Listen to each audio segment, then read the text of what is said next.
yesterday with the white pieces, he was worse in the classical game against Wesley So. And to be honest, he did win a nice game against Wesley, but at some point, Wesley did have the advantage. So I think Hikaru probably feels like, well, if there is a chance to beat Magnus, probably right now is a better chance than ever. So I'm sure he's going to go for it. In the meantime, we see Hikaru having a little bit of fun with, I guess that's one of the organizers or one of the people of the press. Does anyone, do you know who that is, or maybe anyone in the chat? Okay, give me 1 second. I didn't see yet. No, I have no idea actually. Yeah. It's not great view right now to see. It's only have his head. Yeah, it's Magnus looks like he's not in his best form. Even when they play in the Blitz games, so too many losers positions. Even against Hikaru had huge advantage in the Blitz game too, and so I think Hikaru had great chances. All right. Yeah, and there we finally have Magnus sitting down. Magnus bringing a little drink. I think that's all part of the sponsor. That's what Hikaru said one time, like it's part of the Norwegian mountain water. Oh. So yeah, how do you think Hikaru is going to open up? I think he will just stick to his guns and play the move 1e4. I think that's really his main move. I don't really see him going 1d4 or something like knight f3. And then the big question is, how is Magnus going to respond? In round number 1 against Fabiano, he responded to the move e4 with the French defense. I think against Hikaru, he will try to keep it more solid with the move e5, but what do you think? Seems like French defense really is back, but after that game when he lost against Caruana, but I think he got good position from the opening. So maybe he will try one more time. But in this level, they don't want to repeat their styles, they something else every time. So new opening. So I think, yeah, probably it will be e5. If Hikaru, of course, will play e4. But you're absolutely right. I don't think he will play d4, knight f3, bishop g5 like in the Blitz. So e4 more solid, of course, than I would say the London system. But chat will not be happy. And yeah, there we see the ceremonial first move, which has been 1e4. I think that is indeed the move that Hikaru will go with. I think that's not only, I mean, what do you think? Like, do you think that's the move he told the guy to make? So that is Hikaru's, I guess that is Hikaru's first move, and we're just waiting for the arbiter to start the round, and Hikaru will start the clock, and we will see what Magnus is going to do. But you made a very good point. I think it's a little bit risky for Magnus to repeat the French defense, because Hikaru can have very precise preparation for that, because that's what Magnus played in the first round. So I think Magnus will try to set a small surprise, whether that's going to be an e45 or maybe a Sicilian or a Caracan, we're going to find out very soon. I don't remember what last time Hikaru played the Sicilian. So they last times played more solid like e5. Don't want to try being risky like more. It's so. And we are off. And Hikaru has played the move 1e4. So let's see what Magnus is going to do. He writes down his move and plays. Okay. Hey. If he didn't say adjust, he would be forced to play knight c6. He didn't say actually adjust, All right, and we have the move e5. Okay, so I expect a Ruy Lopez. I don't think Hikaru is going to play in Italian, because in the Italian, Black has so many subtle move orders. But I think with the Ruy Lopez, he can keep the game a little bit more controlled, so to speak. I agree with you. Yes. Everybody stopped to play d4, in third move. Yeah, the Scotch opening, and there we have the move bishop e5, the Ruy Lopez by Hikaru. Just to remind everybody, the players get 2 hours on their clock. That's all the time they have for the first 40 moves. After the 40th move, they will get a 10-second increment. So practically, there's only one time control. You really do not want to get low on time. because there's no time added. Very often you see that after the 40th move, there's half an hour or maybe an hour added. But here there's no time at all, only a 10-second increment. And that is very tricky. And we see Magnus going for the closed Ruy Lopez. Sasha, do you think he's going to try to play the Marshall or maybe a system with D6? I thought about Marshall too. I think that's very D5. likely, yeah. That's what they played in the Speed Chess Championship. So let's see. So bishop e3. Oh, yeah. Let's see what Magnus. They repeated the lines like every game. When Magnus sacrificed the pawn, but still position was equal there. So maybe yes. Do you play in Marshall? Have you played Marshall? I played the Marshall when I was a kid because, back in the day, the Marshall was known to be an attacking opening. Now it's more like a drawing opening where you sacrifice the pawn to make a draw, not to get a great attack. And with white, I used to be an e4 player, but as you know now, I play d4 most of the time.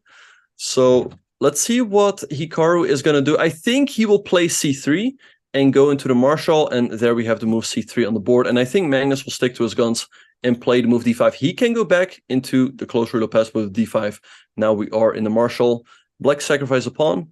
White can take it, but afterwards Black plays the move c6 and gets pretty good compensation. So, Sasha, what do you know about this position?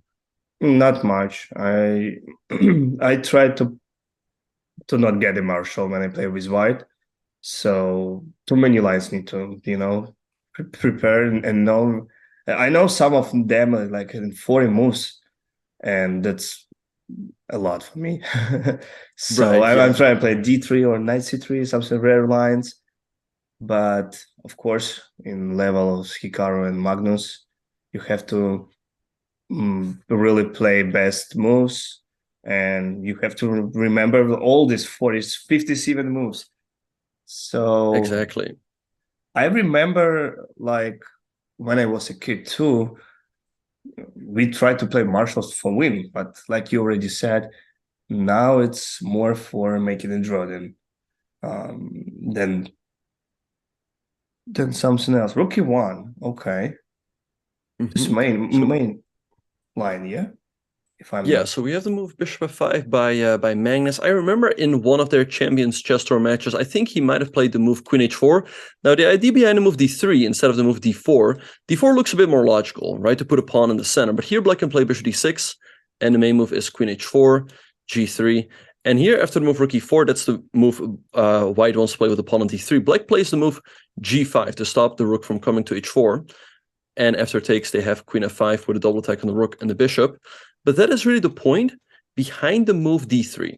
Because with the move d3, if Black, let's say, goes queen h4 now, after g3, queen h3, now rook e4 is a good move. Because after g5, we take, and queen f5 no longer creates a double attack because a rook is protected. So that is why bishop f5 is the main move here. Queen f3, queen h4. You cannot let Black take here. So g3, queen h3. And generally, white gets a very small edge, I believe, after something like bishop e3. Black takes here. Knight d2, and at some point something like queen f5, and white's a tiny bit better. But I'm sure that both players have looked at this, and then Magnus will find a precise way to equalize. But let's hope that Hikaru will manage to put a little bit of pressure here. A pretty beautiful line actually when g5 move and pawn on d4. I'm not a big specialist in the Marshall, so I saw that the first time. Pretty beautiful. Really, I like that. So now position is when queen already on f3. Okay, that's still a theory, and both of them knows that. So I don't know. If it's advantage for white, it's not a big one. It's a really small one, and the black has great compensation for their spawn. So now it's white to move. I'd be honest, see that positions, maybe not the first time I saw some games, but I don't remember a move.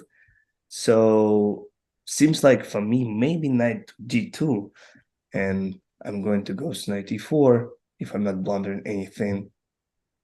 Can we just take a pawn, for example, bishop d5 in this position or not? Bishop d5 is possible, but it feels somewhat risky. I assume black's going to take. You could also throw in bishop to g4. But let's say you take and take. It feels like after rook 88, black should at least get the pawn on d3 back. And white is so far behind in development with the bishop and the knight that this is definitely possible, but it feels a little bit risky. We see Hikaru, instead of the move bishop e3 that we discussed, goes for the move knight to d2. And I think he played something like this in their speech as championship match. I think Magnus played something like rook e8. I can't quite remember the line. Oh, wait, I think it was this. Then f5, bishop f4. I think he took, this. He took bishop f3. And it ended in a draw. Like after this was the line, right? Yes, absolutely right. I hope they will not repeat it. I don't know. I want to see more fight in classic game. No, I will be happy to see Armageddon too, but like... Me too, but honestly, I don't see how Hikaru can deviate from this. And we're going down that line, 92, rook 8, 94. I think this is just a forced theoretical line. Now Magnus can take on g2 and play f5. I mean, if he wants to keep more play in the position, maybe queen h5, but it seems a little bit risky. He goes for trades, and the move f5 is going to be on the board very soon. Okay, so yeah, 5 only one move in this. And h3. So they're repeating their games from the Spit Chess Championship, guys. Wow, I didn't expect that. I thought they would like play something else. But and we have to move h3 by Hikaru. Perhaps that is a very slight improvement. Now he can do two things here. Since this pawn is attacking the knight, perhaps he could go g4 to deflect the pawn, but he goes bishop f4. Now it might seem like white is just losing a piece, but Hikaru's idea is that after takes, and black takes here, you take, and the knight's under attack while it is pinned. But like we said before, black is this very strong equalizing move. Like if black takes on f4, we take on d5, and white wins a pawn. But instead of taking on f4 right away, black gives up the bishop, then takes on f4 with check, so that then they can take on e4. But maybe Hikaru can still hope for a very slight plus in this endgame, although I find it hard to believe. But let's have a look at what's happening in the game. All of these moves are flying in. Yeah, black just will take right now, king f3, and I think they will get in draw soon. So in the format tournament, if you played with white, in the Armageddon, you still will play white. So you are not just choose the color. And so Hikaru will have a 10 minutes against 7 minutes. Magnus. Hikaru looks unhappy, actually. Maybe I'm wrong. But yeah, I'm sure he's not thrilled to go down this line, but I mean, at the other hand, like we said before, it's not a bad result to get a draw against I was going to say the world champion, against the highest rated, the best player in the world. Let's still give him that respect. And, you know, if anything, Hikaru is a very tiny bit better. He goes king f3. I wonder if this is an invitation for a repetition with, let's say, rook f4 and rook e4. I mean, that doesn't seem impossible, right? And rook f4 is on the board. Do they have the rules, 30 moves or 40 moves agrees draw? So you can't accept the draw? You have to repeat the position, yeah? I think that is a thing. You have to make at least 30 moves to make a draw. And we're already seeing this game is probably going to go down a repetition right now. So yeah, we're up for a very early Armageddon. Wow. Okay. And just to remind everybody of the format, this is a round robin. The players will play 9 classical games. Again, they start with 2 hours on the clock. The only time added is a 10-second increment after move 41. If the game ends in a draw, there's an immediate Armageddon tiebreaker. Now, not right away. And by the way, this game does end in a draw between Hikaru and Magnus. I think they're probably going to start, let's say, around the half-hour mark, so maybe like 18 or 15-ish minutes. Hikaru will have the white pieces and 10 minutes on the clock. Magnus will have 7. There's a 1-second increment after move 41. And if the game ends in a draw, Magnus wins. So Hikaru, like you said, will keep playing with white pieces. Also, wins in classical are worth 3 points, and wins in Armageddon are worth only 1.5. The loser of the Armageddon still gets 1 point. So, Sasha, I mean, a very unusual format. What do you think of this one? Do you think it probably encourages people to take more risks in the classical games, right? Yes. I agree with you. Yeah. It's 3 and 1.5. But still, in this level, it's more, they play more safety. So for them, making draw and then try to win in Armageddon, not so bad. Mm-hmm.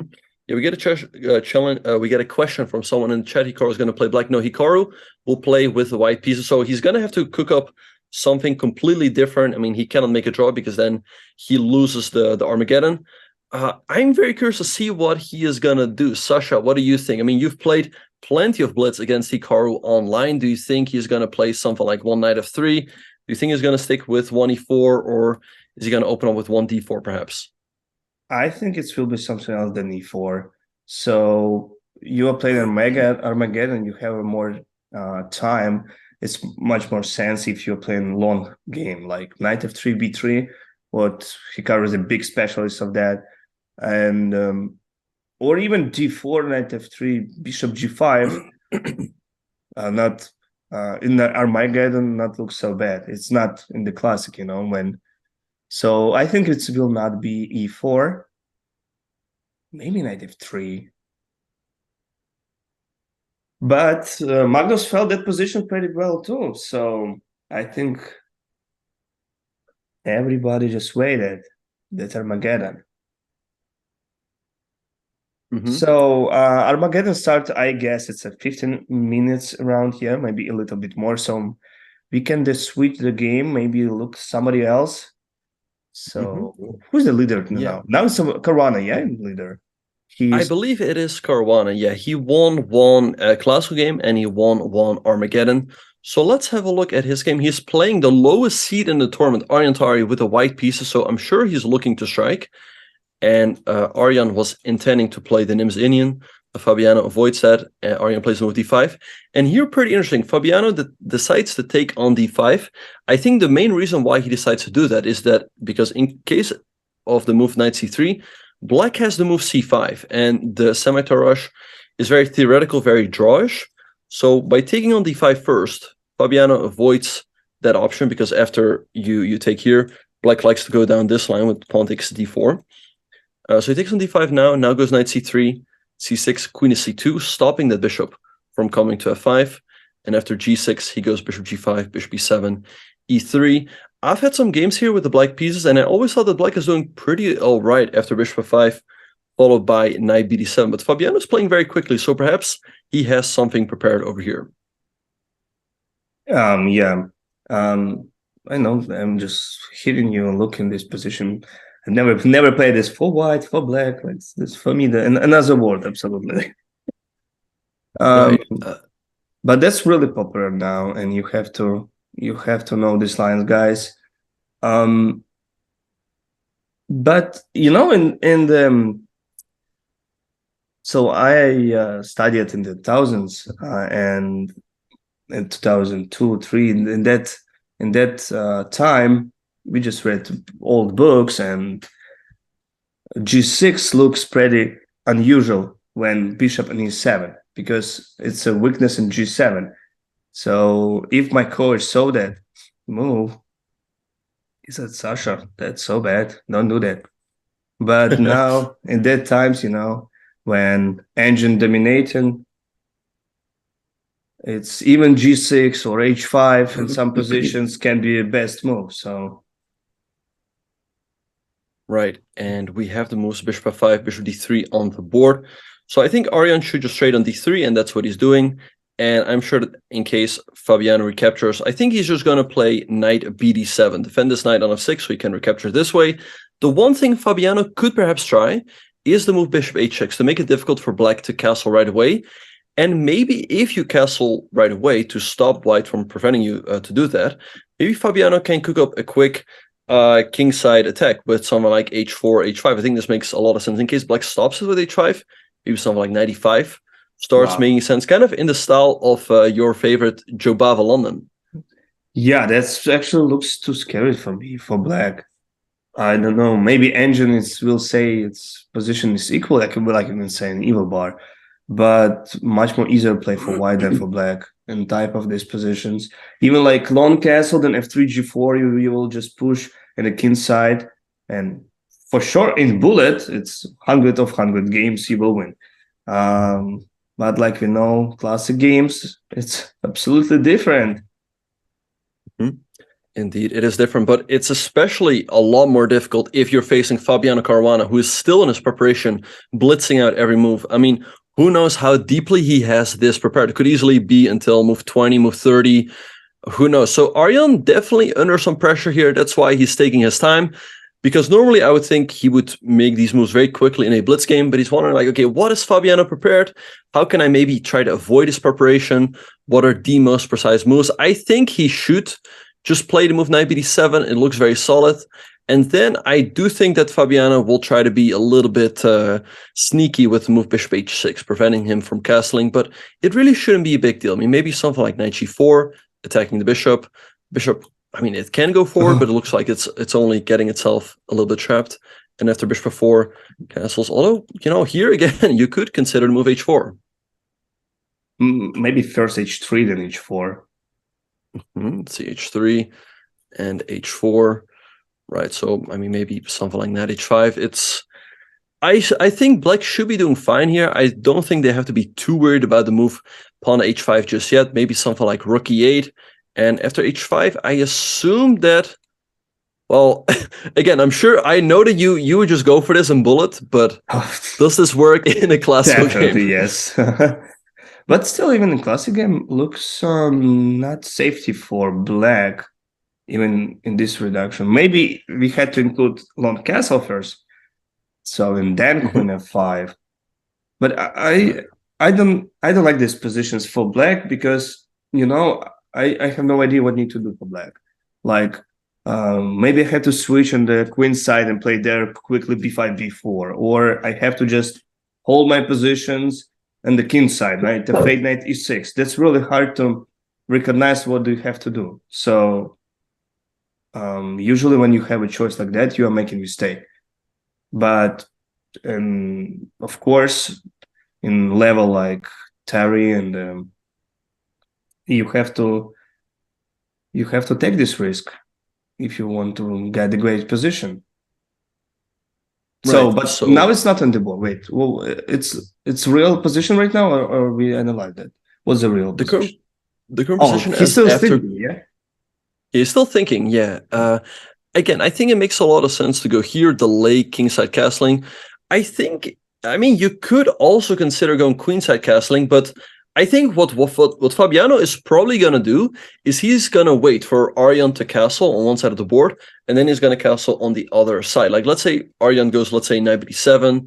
For example, let's say we have this line, right, with bishop 4, and maybe Arjan plays something like, I don't know, queen a5. It's going to be very risky to castle queenside, because let's say he does that, and then Fabiano is going to start pushing pawns on this side on the board. He's going to castle kingside, and now the minority attack is much stronger than it already is. So I think Arjan should be doing fine here, but he has some small issues to figure out. Also, in the meantime, we got a confirmation that the Armageddon between Hikaru and Magnus should start in about 10 minutes. So, Sasha, is there perhaps another game that you want to have a look at? Sure, we can just switch the game. Maybe Mamedyarov Gukesh, because I think the Firouz Abdusattor some theoretical position now, and not even close to be a sharp. So they like playing so professional chess, Right. So Gukesh, he started off with a win in the first round with the black pieces against Firouzja, but a loss yesterday to our man Hikaru. So here we have a symmetrical English, all pretty standard. Although the move queen b6 is a little bit unusual. I think the main move here is the move e6, and then after g3, queen b6 is the main move. But Gukesh goes queen b6 here. Now we see e3, e6, bishop to e2, bishop e7, cancels, b3, preparing to fianchetto the bishop. We see the move d5, and Shakhriyar takes and goes bishop to f3, putting some pressure on this pawn on d5. But the problem is the c4 pawn is pinned for the moment. You cannot take because they will leave the knight hanging. So maybe now Gukesh should move his queen, let's say here. Again, you cannot take because you hang this. and that should give him a fine position, I would think, right? Yes, and seems like we can see the Gukesh time of management. He spent like a couple of minutes only, so he knows everything in this position, I guess. And I'm surprised how deep now preparation of young guys, and they know everything in every line. So I never seen position like that. I've been scared to put my queen on c6, under pin but they do that. So can I play knight b5 and queen c7 maybe? Yeah, so I think Shark could try to move knight b5, then the queen has to move. Maybe queen e5, attacking that rook over here. Although, even this structure definitely has some venom for white, because you have pressure on the b7 pawn. It's not easy to move out this bishop, because you hang the b7 pawn. Also, you have the bishop coming to b2, maybe the queen coming to b3. So perhaps Shaq still has some pressure here. But let's see what is going to happen. Let's have a quick look around the horn. We also have the game between Anish Giri and Wesley So, and I think here we see what Fabiano tried to avoid in his game against Aryan Tari. So again, we see Anish intending to play the Nimzini in the case of knight c3, he wants to go bishop b4, so knight f3, and this is why Fabiano took on d5. If you play knight c3, the top players these days play the move c5, and after cd, they go c takes d4. They love this position. They love this. If you watch guys every games at the high level, everybody just play that. C5, c5. Now this is the most popular, I guess, variation. Yeah, they know this until like move 25, move 30, and they know it all to make a draw. The point is, in case white plays the move e4, they want to take on e4, and after knight g5, white is a double attack, but black just goes bishop e6. They're not worried about the double pawns, and again, this goes pretty deep, but as you guys see, the bar is already getting very close to equality. So that is why Wesley plays the move bishop to g5. This keeps a little bit more pieces on the board. He's starting to take here in double black spawn, so Anish plays bishop e7, e3, rook d1, bishop e6, bishop d3, h6, and now I'm sure that Wesley is going to go bishop to h4. I'm a little bit surprised why Wesley has spent 20 minutes already. This is a very theoretical position, and it is a line that he could expect from Anish. So, Sasha, why do you think he's spending so much time in the opening? Oh, because he just made the course on e4, not on d4 for chessable. So that's why. If we play the blitz, it's a h4 immediately, like not even thin, just pawn h4, because maybe somebody will take the bishop in g5. But I don't know, maybe he, like you said, he would like avoid some lines, because level of preparation of Giri, everything's too. So maybe he wants to create something. Can you play just, for example, queen h4?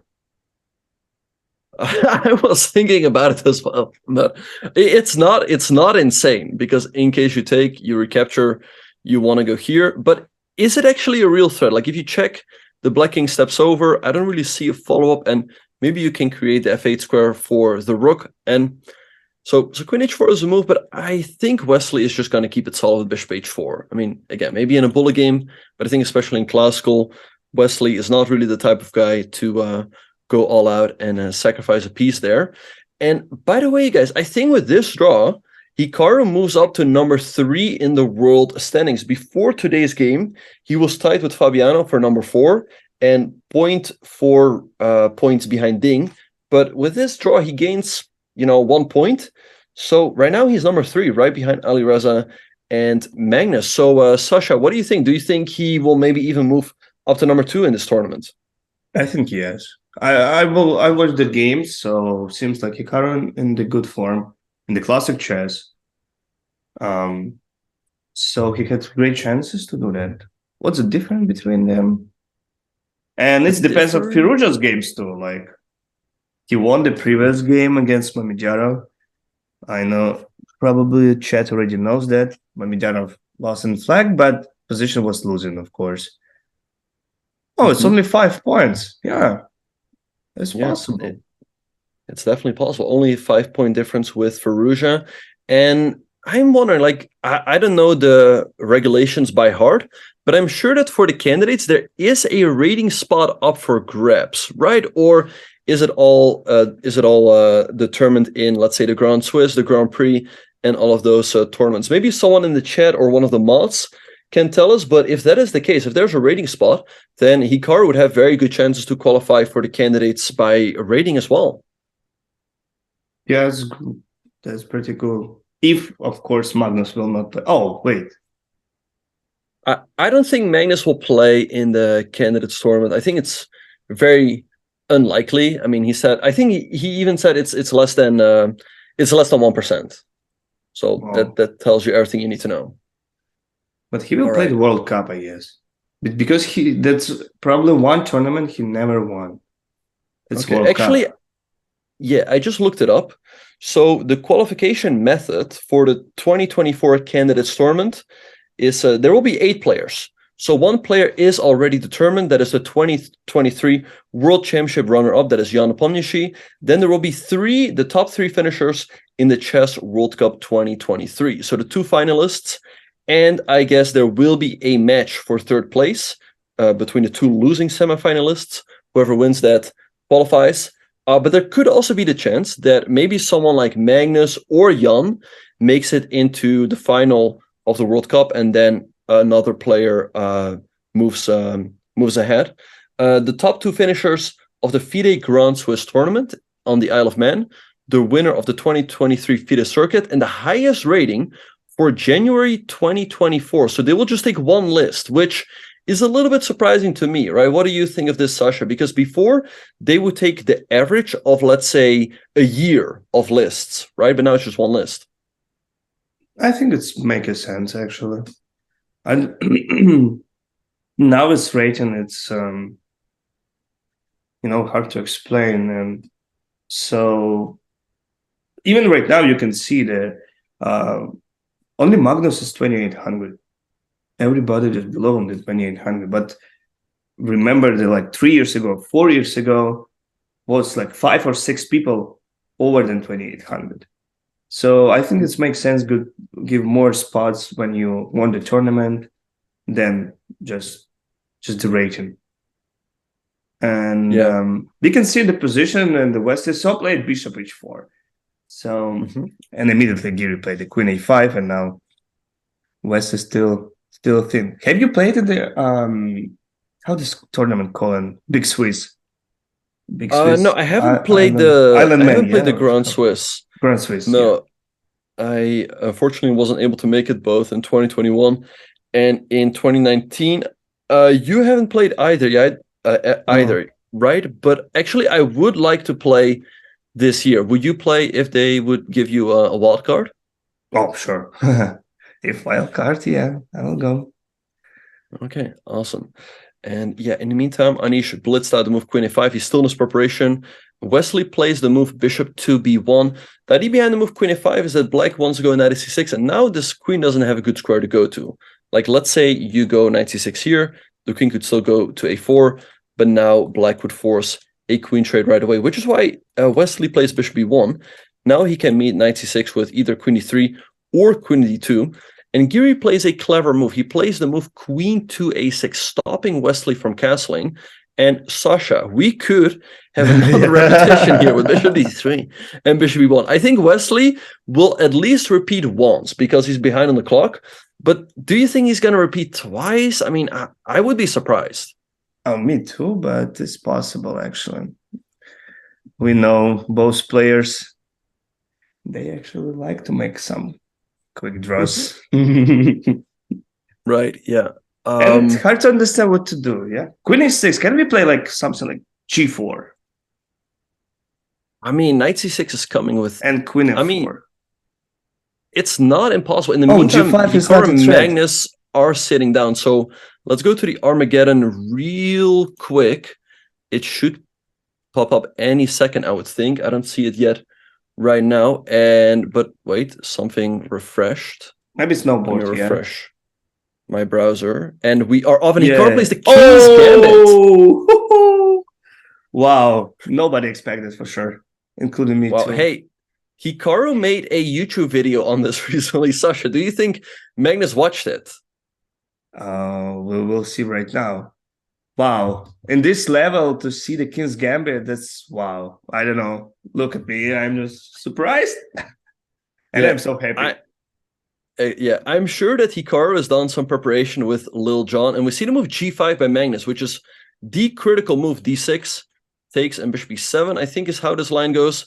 The one problem, though, with the King's Gambit is that black has so many lines, which are fine for him. And we see the move knight f6 by Magnus, which to me is a bit of a surprise. I thought that the main move was bishop e7 to attack this pawn over here.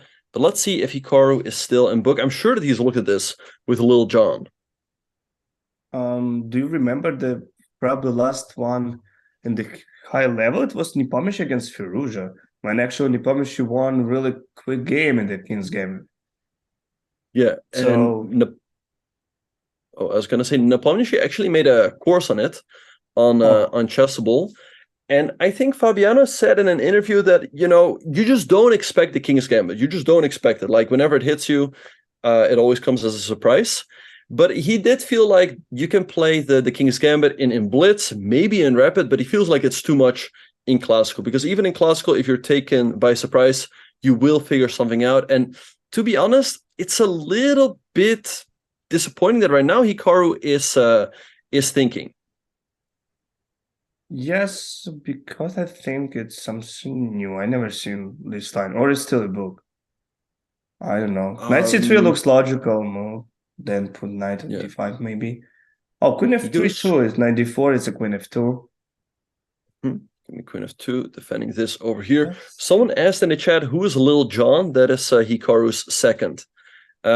Anyway, I mean, this opening, I don't know, like, black can play a move, let's say, like bishop h6, defending this pawn over here.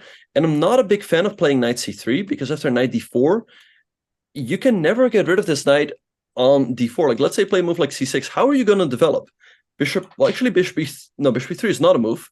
You don't take because you hang the queen, but you take over here, and this looks horrendous. Yeah, I don't like that. So maybe right now queen f2. Actually, hard to find a move. Can you play like no, maybe not smart. Yes, it's with d4, I thought. But it's too slow. Like, it's already for black, 2 pieces developed. And bishop protected on f4. Knight d5 maybe is coming. Knight d4 too many threats now. And time advantage right now, it's not. It's lower and lower. 2 minutes. So I don't know. Maybe we have to back to queen f2, protect in the future pawn c2, and then knight c3 will be idea, because knight d4 will not work. It's a very good point. Yeah, maybe queen f2 preemptively, so knight d4 does not come with a tempo. But Magnus gets a big lead in development here after someone like bishop e6, and I'm sure he's going to be looking to castle queenside. I don't know, if Hikaru can get his development in order, maybe this isn't too bad. But also, as you pointed out, I don't like the fact that his time advantage is dwindling. He started off with a 3-minute advantage on the clock, and now it's coming down to a minute. So I think Magnus can be very happy about the outcome of the opening so far. And again, the main problem for Hikaru is how is he going to get his piece into the game. I think I saw him reaching for the queen, so I think the move queen f2 is the one he's going to go for. Yeah. Seems like Hikaru maybe missed some lines and he forgets something in the opening. Like I said, like King's Gambit really sharp and need to know a lot for both sides. It's not only for black, for whites too, because too many lines for black. Rook g8. Magnus playing really fast. Controlling the G file, and so what's he going to do next? I think Rook G8 is a really clever move, because Hikaru also had the idea potentially to play G3 to attack this pawn over here, but now he can always take bishop e6, nice move, stopping move knight at d5. I think Hikaru should play, I guess, bishop d2 to get queenside castles in. Maybe it isn't too bad. But again, the time advantage is already down to 40 seconds. So Really not a great start out of the gates here for Hikaru, and we have to move bishop d2 on the board. So I guess now Magnus is going to go for queenside castles, and we can expect the same move from Hikaru as well. One move that Magnus has, which would be the move bishop g4, looks very odd, but you stop white from castling. And now the move knight d5 hangs this pawn over here because the bishop is no longer on c1, but Magnus just decides to castle queenside. Even seems like queen d4 we can play for black, and white must win. That's making hardest right now for white, because even in queen d4 you can trade the queens and play that endgame, because pretty sure it's easy to make a draw there. So wait, well, what to do after queen d4? Queen d4 looks pretty good.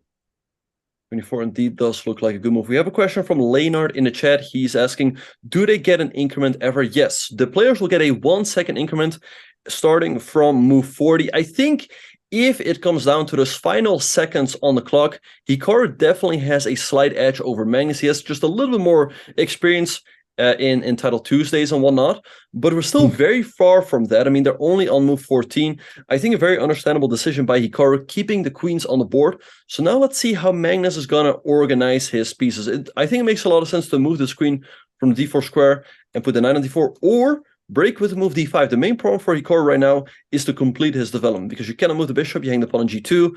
Moving the knight seems uncomfortable as well, because then things start hanging on his queen side. But Magnus is thinking that is a good sign for Hikaru. He just moved back to queen e5, and now he had the spot for his knight on d4. Even f5, I think it's not a bad decision for black, but now it's a white turn, and of course, maybe queen f2 is best move, but we can't repeat the positions because we must win. Must-win situations always hard, make some moves. So maybe just queen b1, and then like knight e2, bishop c3.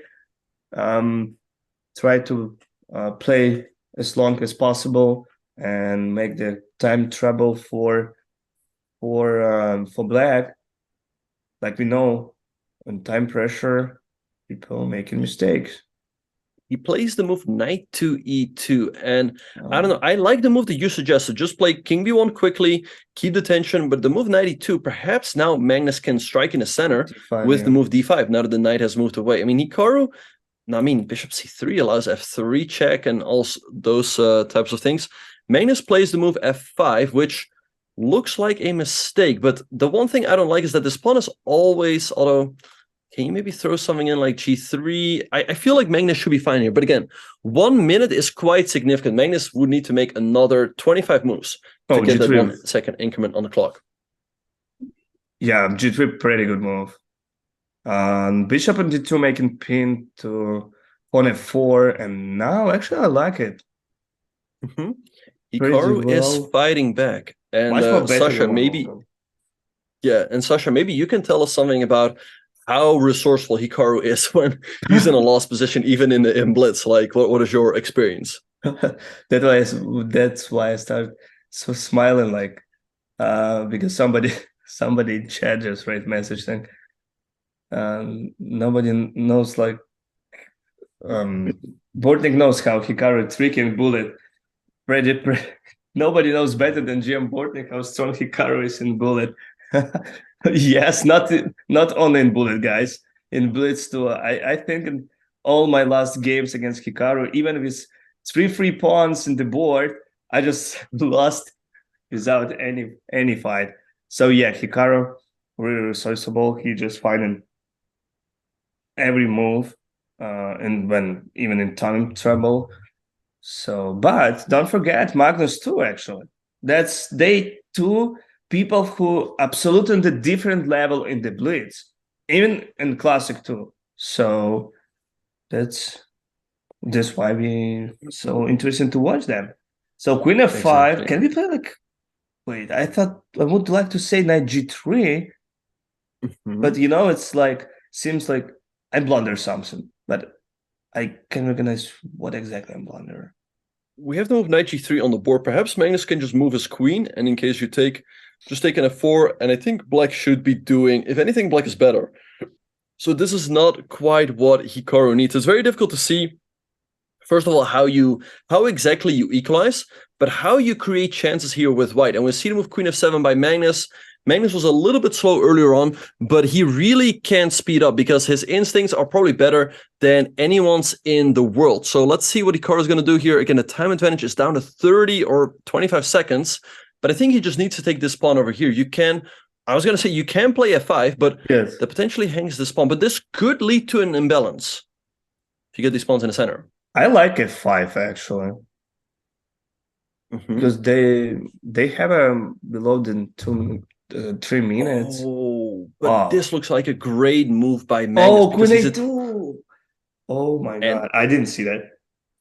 I don't think you can let... Oh, a knight e5. That's another excellent move, threatening knight to f3. And look at this. You cannot take this pawn anyway. Because if you take with the knight or the pawn like it's knight f3, and you get forked. And if you take with the queen, you hang the knight on g3. So really tough position for Hikaru. He plays the move queen e3. I think the one thing for Hikaru is that he has to try to stay ahead on the clock. But look at this move queen e3. Now Hikaru's doing the same thing. He's attacking the pawn on a7. Magnus ignores it.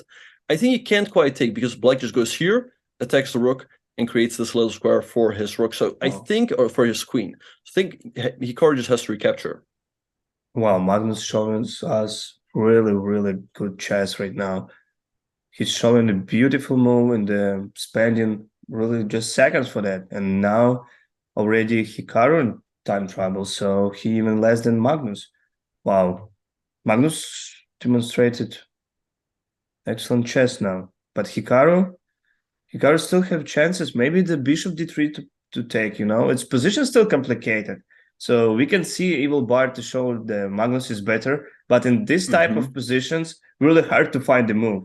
So we know it's the best players, but still hard to find best moves every time. And time is more or less every seconds. And oh my god, it's just rook d8 and knight d3.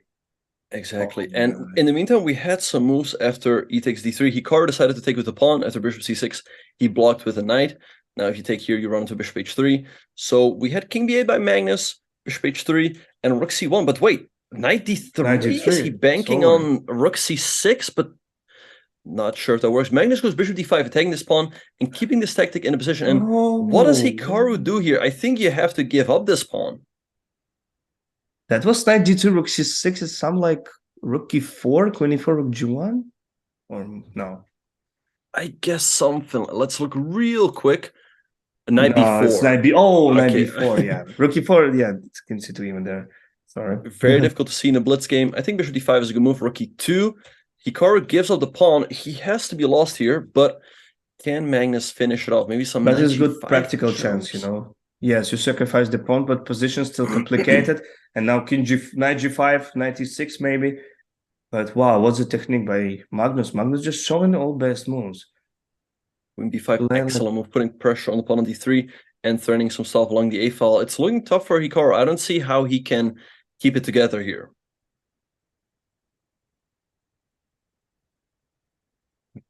Why did he play? Someone in chat is asking why did he play the King's Gambit. I mean, we will try to ask him that after the game is over. But yeah, the choice seems to have backfired. He's in big trouble. He's down on the clock, and it's gonna take a miracle to turn this one around. Oh, King b1. So we can take pawn in d3. Black just can take knight c6. Wow.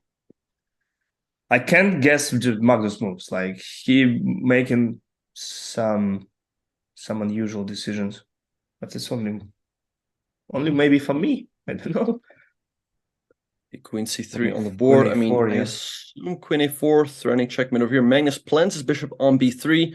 Again, we were saying how Hikaru is lost, but if anyone can pull off a miraculous comeback, it is Hikaru. So let's see what is rook f1 maybe, then king c1, king d2. Knight e4 on the board. Queen a4. f1. I mean, knight d4, great move. He's turning here, and knight e2, so bishop g4 by Hikaru covering that. The 2-second increment is going to kick in very soon. Is there a way to check and pick up the rook? Take the Yes, knight, and then can just check on f4 and queen g4.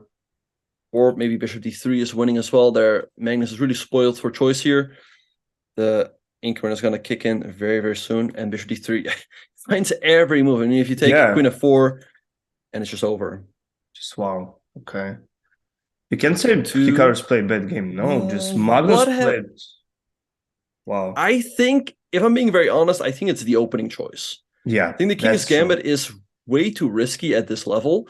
Not just because of one specific line. I think the main problem is just that Black has many lines that he can go for. And Magnus chose one line that might be objectively equal, but it's on Hikaru to equalize almost with white pieces. Yeah. Hikaru resigned and Magnus won.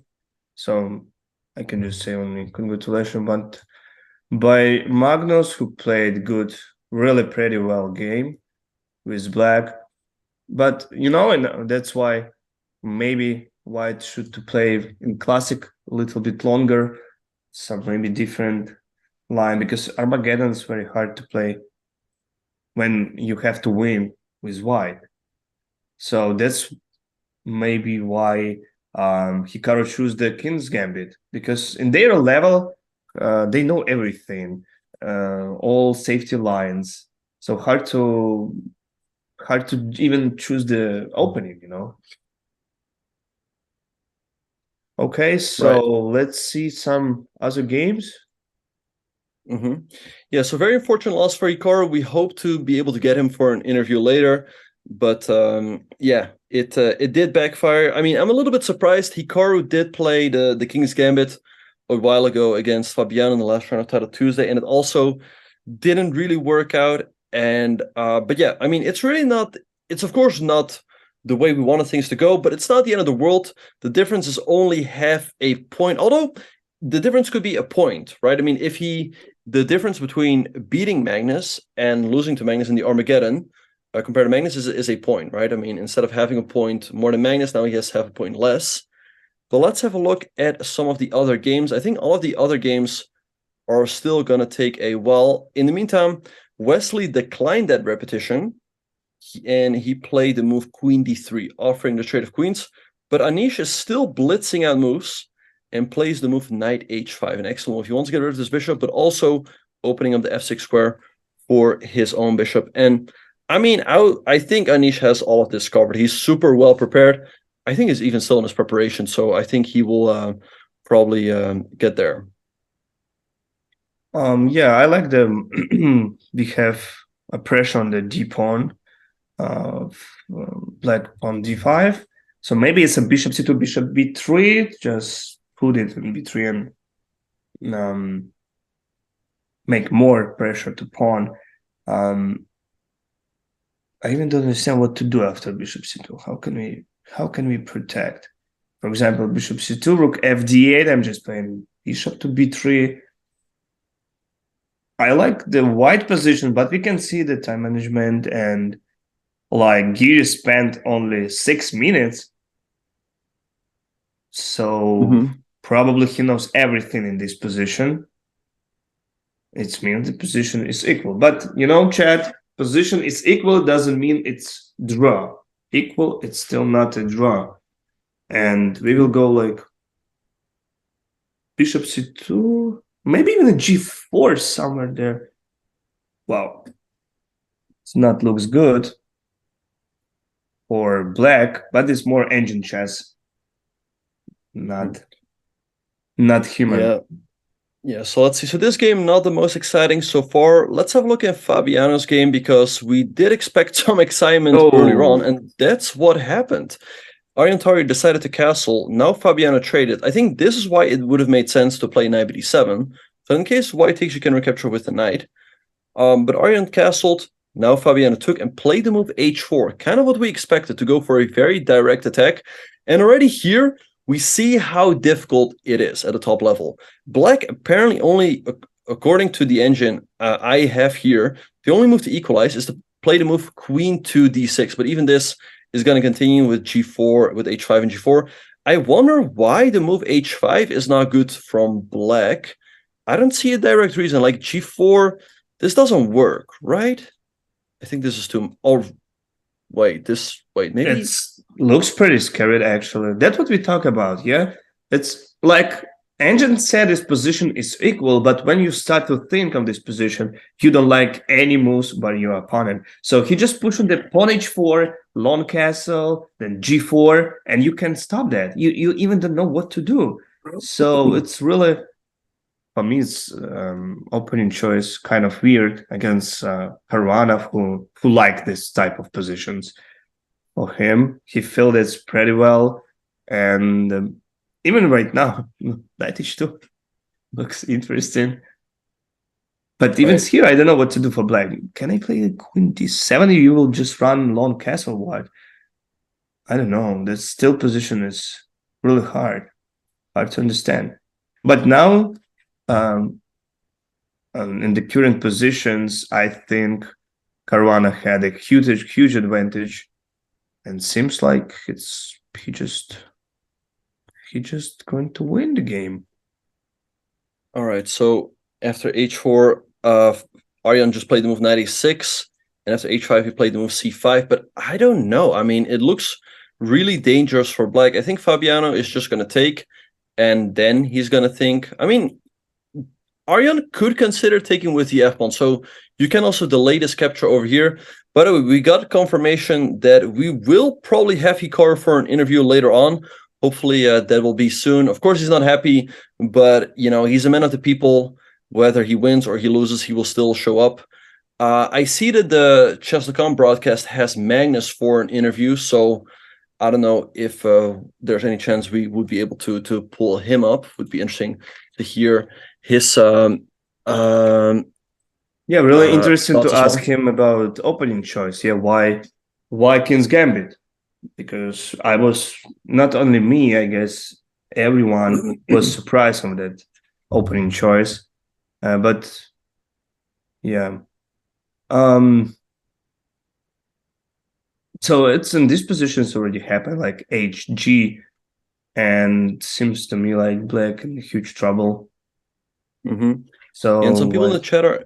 Oh, sorry to interrupt you. mhm. People in the chat were asking, "Will we get an interview?" We will probably get an interview later, but we will get that later. In the meantime, yeah, let's keep looking at the games. But it looks great so far for Fabiano. And Fabiano right now he has great chances to win the tournament. I mean, it's really early to call, but he's already played Magnus. He's defeated him, so his tiebreak is going to be great. I predict a win here for him against Aryan. I think he's going to win this game with the white pieces. It already looks good. He's got a nice time advantage, up half an hour on the clock, and a good position. So there's one game we haven't had a look at yet, which is the game between Nodirbek and Alireza Firouzja. This game started off as a semi-Slav, a very solid variation with white playing this move bishop b2, b3, and so we get to this position with all the pieces still on the board. Both sides put their rooks in the center, move h3. Very quiet stuff so far. If I'd have to say, I'd give Noiterbeck a very slight edge because his pawn on c6 is a little bit weak. This bishop on b7 is a little bit passive. The bishop is a little bit passive because these pawns are on light squares. White's pawns in the middle are on dark squares, so he can move his bishop in between, but the black bishop is a little bit stuck. So slight edge here for Noiterbeck. I'm a little surprised they moved bishop f1 instead of bishop Oh, d3, you know? Like, sorry to interrupt you, Sasha, but we will get a interview. We will be able to pull up the Magnus interview. So let's have a look.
And welcome back, everyone, to Norway Chess. We got to hear Magnus's thoughts, and Magnus kind of said what we were saying as well, Sasha. He felt like the King's Gambit, it's not a terrible opening choice, but Black just has so many options, and if White doesn't know what he's doing, then Black can easily get the initiative, and it's very difficult for White to play, and that's kind of what happened in the game. So I think Hikaru never really managed to find his footing, and he was always on the back foot from the very beginning. So unfortunate loss, but a draw in the classical is not a bad result at all. What are your thoughts, Sasha?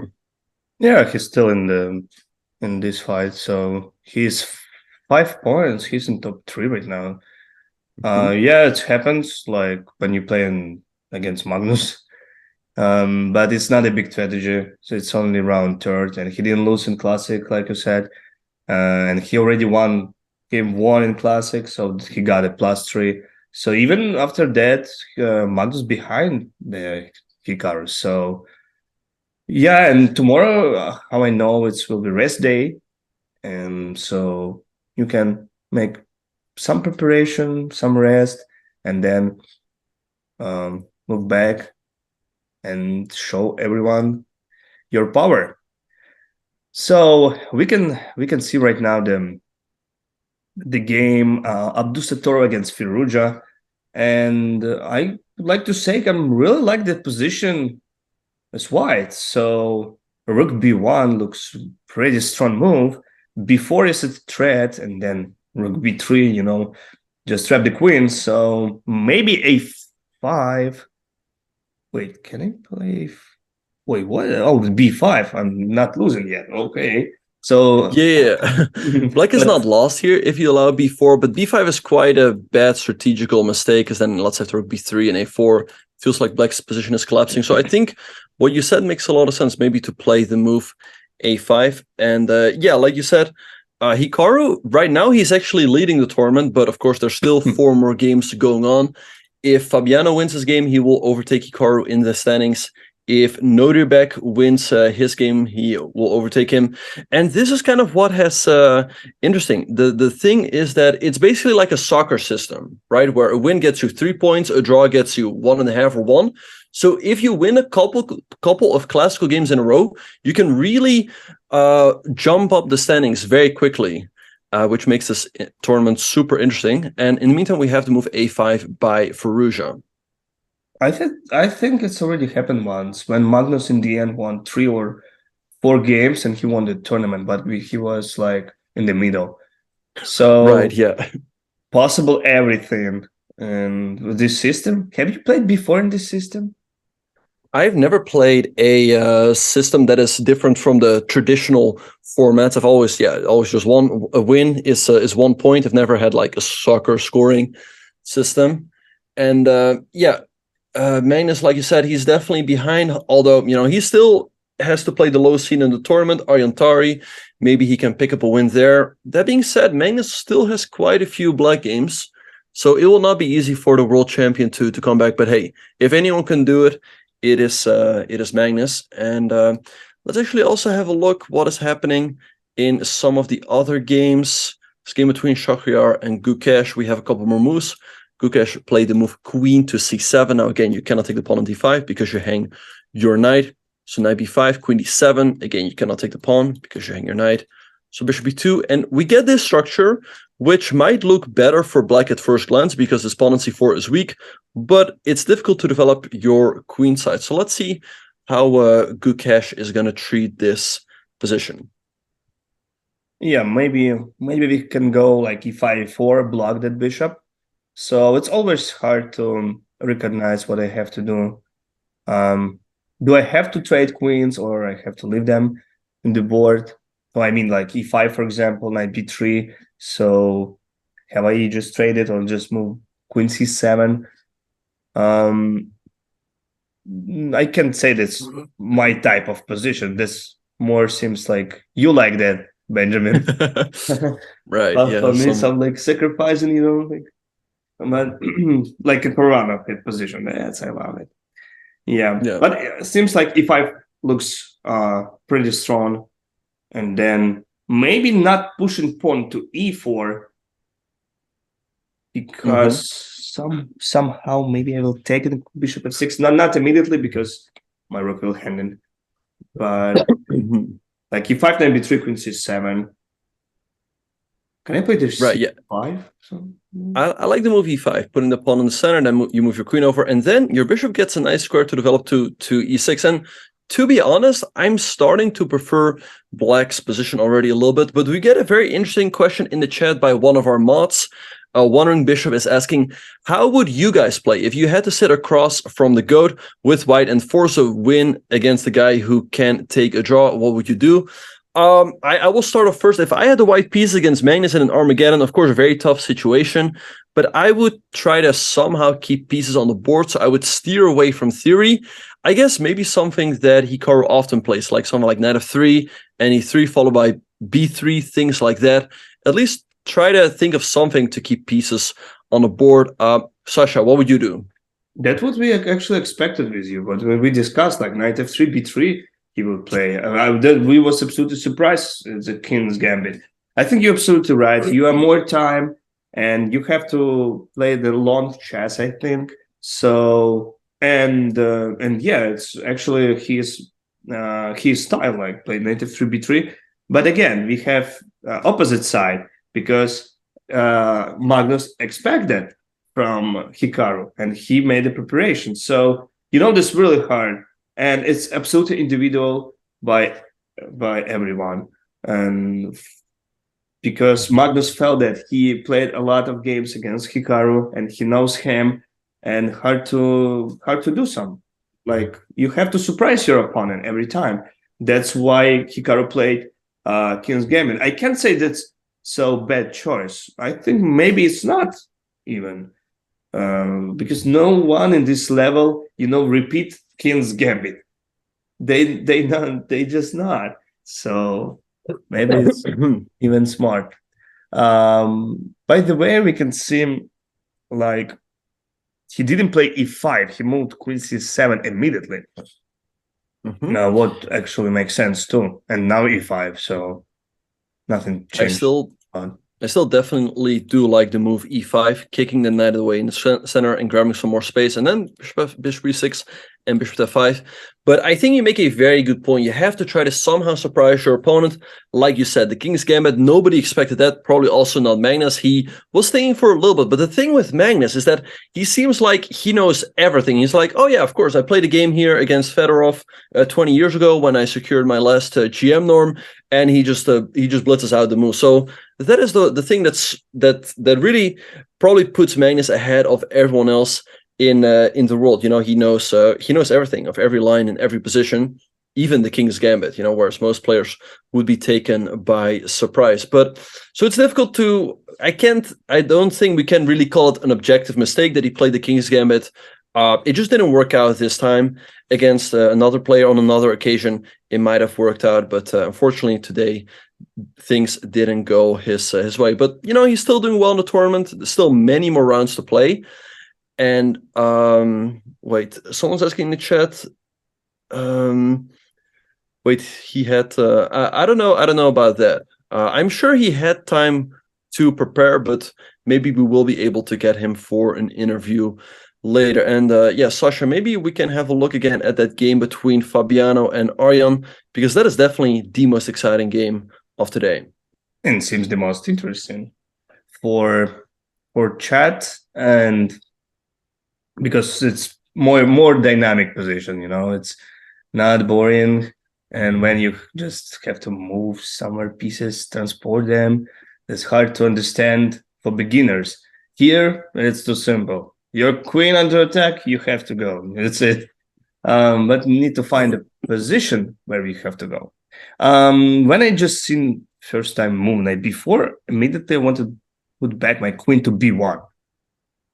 Like keep an eye on this spot. Yeah, the same diagonal, same idea. Like put somewhere, make pressure on the h7 pawn, and maybe then dc5. So, what do you think? Queen b1 or queen where? Queen e2 maybe? I also like Queen e2. And by the way, we're getting confirmation that Hikaru is on his way back, and he will be joining for an interview and also for commentary. So we're really spoiled here today. Yeah, I think queen e2. I think both moves make a lot of sense. With the move queen b1, you keep an eye on this pawn, but with the move queen e2, you move a little bit closer to the king side. What black can maybe do after this move is play the move c4 to plan the knight on d3. You're gonna have to move your king or maybe castle right now, but if you castle, then the sting really gets taken out of the attack. So perhaps Fabiano misplayed it here a little bit. I don't know why. He could have maybe also just taken and went for queenside castles. This looks a little bit more aggressive, but we shouldn't underestimate Arjan's counterplay on this side of the board. I mean, knight b4 comes in, then maybe something like queen a5 or rook c8, or the same idea of c4 and knight d3.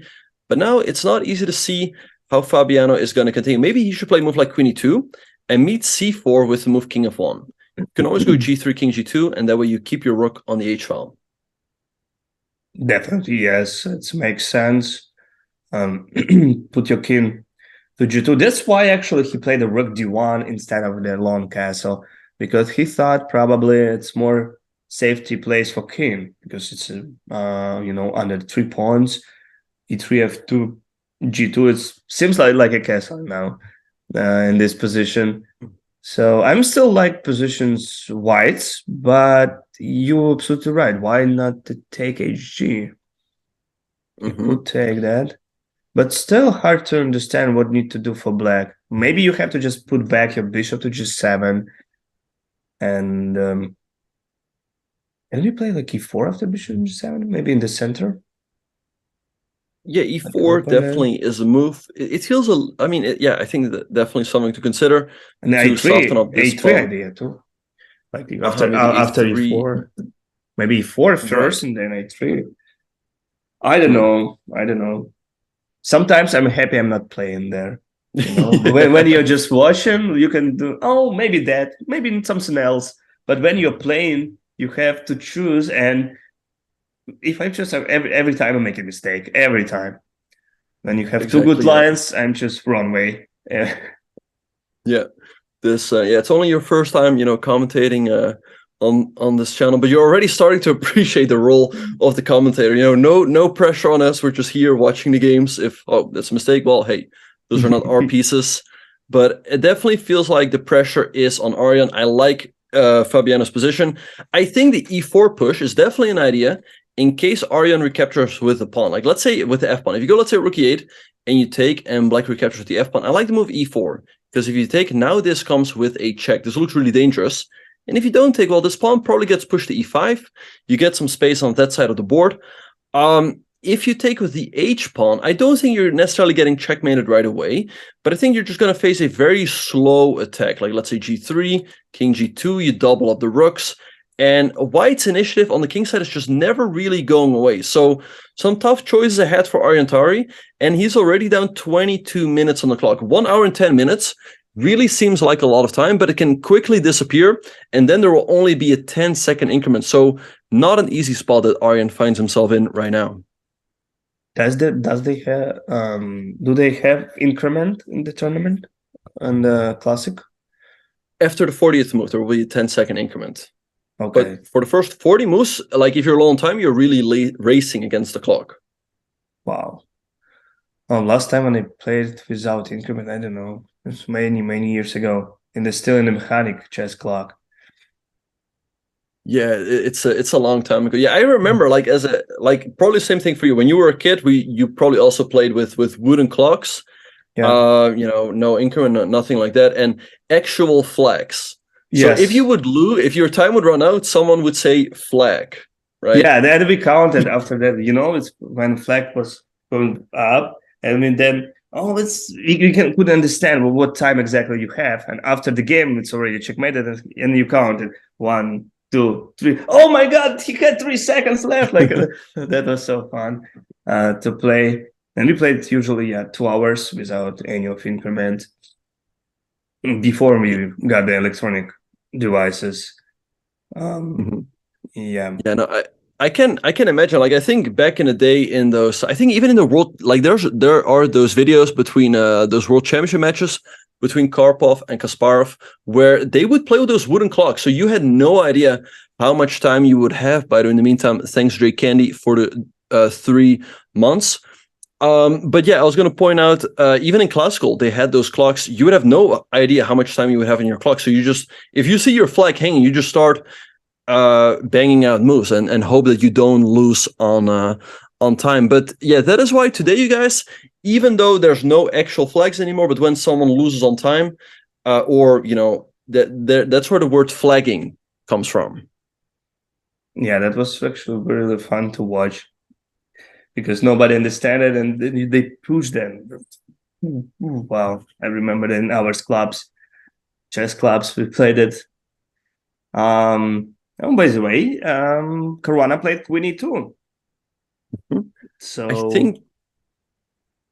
I was going to say, I think the correct move, it looks more logical to keep the queen close to the king side. Someone asked in the chat, anyone knows the updated standings? I don't know if we can pull them up. It's gonna, take some engineering to do that. But right now, Hikaru is in the lead, but he's already, of course, finished his game. He's got 5 points. Then we have Fabiano, 4.5. Then we have Noderbeck on 4. We have Gukesh and Alireza on 3 points. We have Magnus on 2.5. And Wesley and Anish on 2.5 as well. And then we have Shakira on 1.5 and Aryan Tari on 1. So again, it's always very difficult to really figure out what is going on. The funny thing is, again, Hikaru right now is in first place. I think Fabiano is going to overtake him because he's got a great position here right now. And honestly, Noderbeck also has good chances to overtake him. I like the position we saw earlier. Yeah, but it's still tournaments still only start like it's round short only. It will be 6 more. It's too early to see the standings, I think. Everything can change because it's a football system. It's not standard, like you just got a 1 point for the victory. If you really win, even 2 in a row, you probably will be already leader in the tournament. So let's see. I like the Caruana's positions right now, and actually I like that 5 moves ago too. But still, so maybe he had to move c4 and put his knight in g3. Too hard to understand what to do. So cd4 we will take just with knight. It's a bad choice. Take, yeah. Indeed, it looks a little bit risky because the pawn on d5 gets weak. Now the queen can also easily move to the king side, moves like queen f3 or queen g4, and then at some point you're going to take and double up on the h file. So yeah, tough position for Aryan. Let's see what he's going to do. He's also down 24 or 25 minutes on the clock. So let's see what other games we have. In the meantime, again, I like Noderbeck's position. After move rook b1, he was trying to go b4 and trap the queen. So a5 was played by Firouzja, bishop d3, queen e7, queen b2. And I think Noderbeck perhaps might want to prepare a very slow a3 and b4. And we see the move knight g5 by Firouzja, a tricky move. Question is how Noderbeck is going to deal with that. Is he going to defend the knight? Is he going to trade himself? Is he going to move it? I am not a huge fan of moving the knight, because then you don't have a lot of defenders around your king. And Firouzja, you give him a chance, he's going to sack something. So I think maybe you got to trade yourself or just defend it, either with the bishop or with the queen. Seems like Firouzja Tyrant just wait and play slow chess. He wants to force the game. That's why he played in g5. And trade maybe some attacks there in the king side. Much more interesting make this game. Actually, Abdusatorov's maneuvers of pieces I really like. He moved first to put the bishop of f1, then rook b1, rook c1. So he just make weakness in b6 and c6. Really impressive for young talent from Uzbekistan. Queen e2 maybe in this position, and then this will be good for us if you trade queens. What do you think? I think it's definitely to Noderbeck's advantage to trade the queens. He's got a slight structural advantage. These pawns on the queen side are a little bit soft. And if you look at Noderbeck's structure, every pawn is nicely connected. This pawn on c6 is a little bit soft. If you go like knight a4, you take this, you take this. And then combine with a move like bishop f5, undermining the knight, things can quickly crumble on the black queen side. So I think Alireza's only chance here right now is some sort of counterplay on the queen side. So I like the move queen e2. Like if Alireza trades, you keep things very solid on this side of the board. And again, I really like the idea of going, let's say, bishop f5, putting pressure on the knight, and then knight e4, because if you trade off the knight, then this pawn on b6 starts hanging. So Noterbeck has good chances here to get another win on the board and move up in the standings. Let's have a look at what is happening. I mean, I think the game between Wesley and Anish, I would be shocked if this game does not end in a draw. I mean, Black has this isolated pawn, but he's got the bishop pair. To me, this looks completely equal. It means like Wesley had to just repeat position and didn't spend energy for that. No, I'm just kidding. Of course, you have to try when you're white every time, guys. You have to try. But chat, you have to understand it's absolutely different chess in the high level. Some openings in the level, even 2300 elo and even 25, 26, you can some openings play because you must win for both sides, not only for white, you with black too. So you in some moments you really have to go in the worst position in some moment to just prove you are better in the chessboard. That's what making our job really hard when we play the open tournaments. When you are 2600, you play against 21, you have to win. And you can go in this line, for example, in Tarosh with c5, because it's pretty easy to make a draw with white. So we just choose something else. And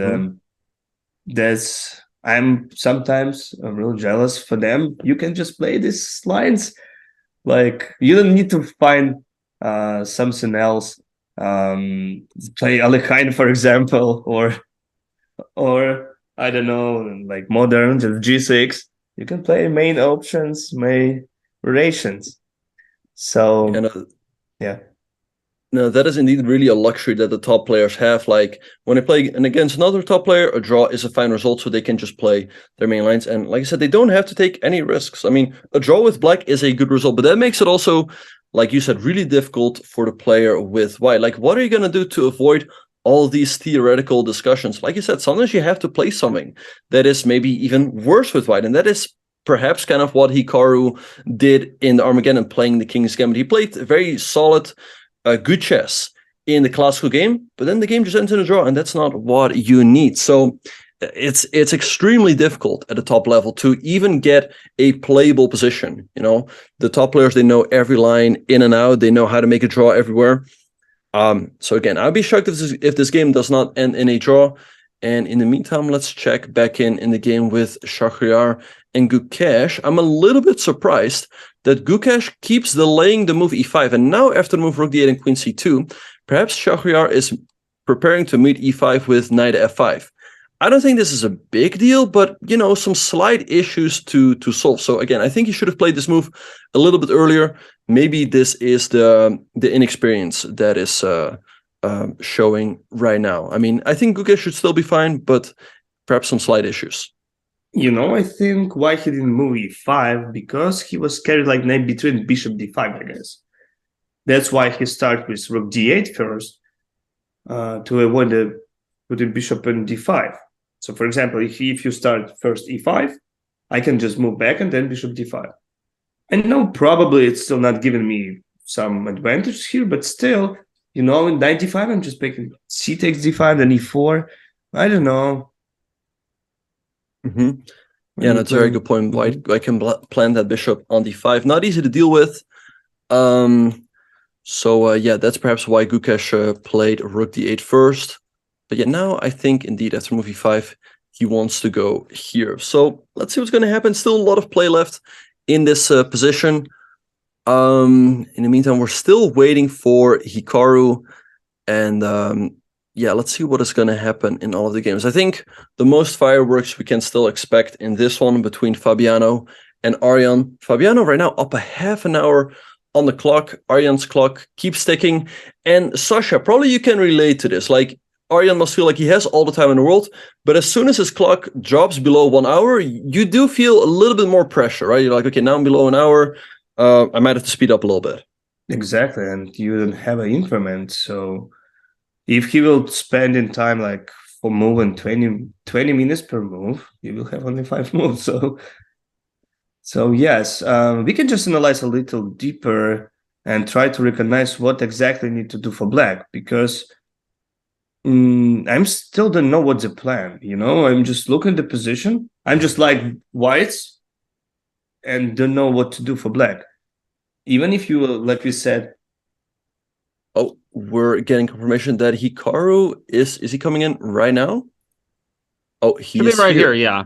All right, Hikaru, how's it? So yeah, you drew the game in classical. Unfortunately, the Armageddon didn't go the way you wanted. What are your thoughts on today's matchup? Yeah, I mean, I think as far as today's matchup, Magnus surprised me by playing the Marshall. For whatever reason, I was expecting him to be much more aggressive, considering that he was not in a great standing in the tournament, losing to Fabiano in the first game.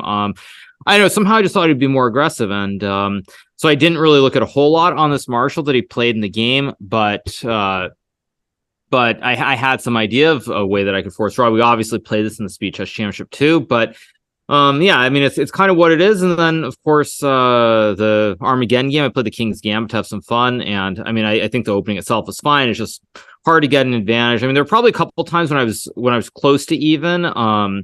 But again, it was never somewhere where like I had a real chance to complicate and win the game. And that's just how life goes.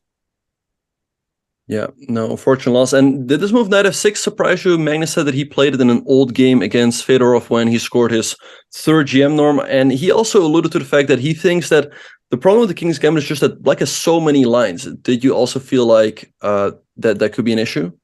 Well, I mean, I had prepared this for the Chess Champions Tour recently. And of course, I mean, black is probably fine in every line, but what to do? I mean, it's sort of either I can play the King's Gambit, play some kind of other gambit. I mean, I guess Magnus played the Danish Gambit against Aronian and Blitz recently, so maybe I should have tried something like that. But of course I was aware of knight f6, but I hadn't looked at the line specifically recently, and maybe that's the mistake, is that I was expecting Magnus to be aggressive, so I didn't spend time sort of anticipating an Armageddon game and preparing something, and maybe I should have done that. But it was also difficult too, because on top of playing the chess, I'm also part of the Norway Summit, which is this business conference going on. I did a Q&A for about half an hour earlier before the game. So yeah, I didn't have a lot of time, and maybe I should have prepped something else, but that's just, I can't really complain that much. Yeah, we was of course surprised in the King's Gambit. We more expected like your usual style, and knight f3 b3. But we discussed like probably Magnus expect that's from you. That's why you choose something else to surprise your opponent. That's what you must do at this level. Well, I mean, there are a couple of reasons. First of all, if you play knight f3, b3, the first problem is that, I mean, if you play a system like that, black can blitz out 15, 20 moves right away. So say they play some bishop f5 line, you got, d5, bishop f5, e6, knight f6, bishop e7, castles. I mean, you're going to get like 10 quick moves at least before you have to start thinking. And I feel like in Armageddon, generally, if you're able to survive the opening with the black piece without using too much time, you're going to have great chances to survive and not lose. So to me, that was the main reason I didn't choose to play something like this, just because he gets too many quick moves, and I felt like he would have too much time to calculate lines. So I wanted to surprise him. And I think the King's Gambit was completely fine as a surprise, but it just didn't quite work out. And maybe, I mean, again, it's easy in retrospect to say I should have done something differently, but I thought what I did was fine.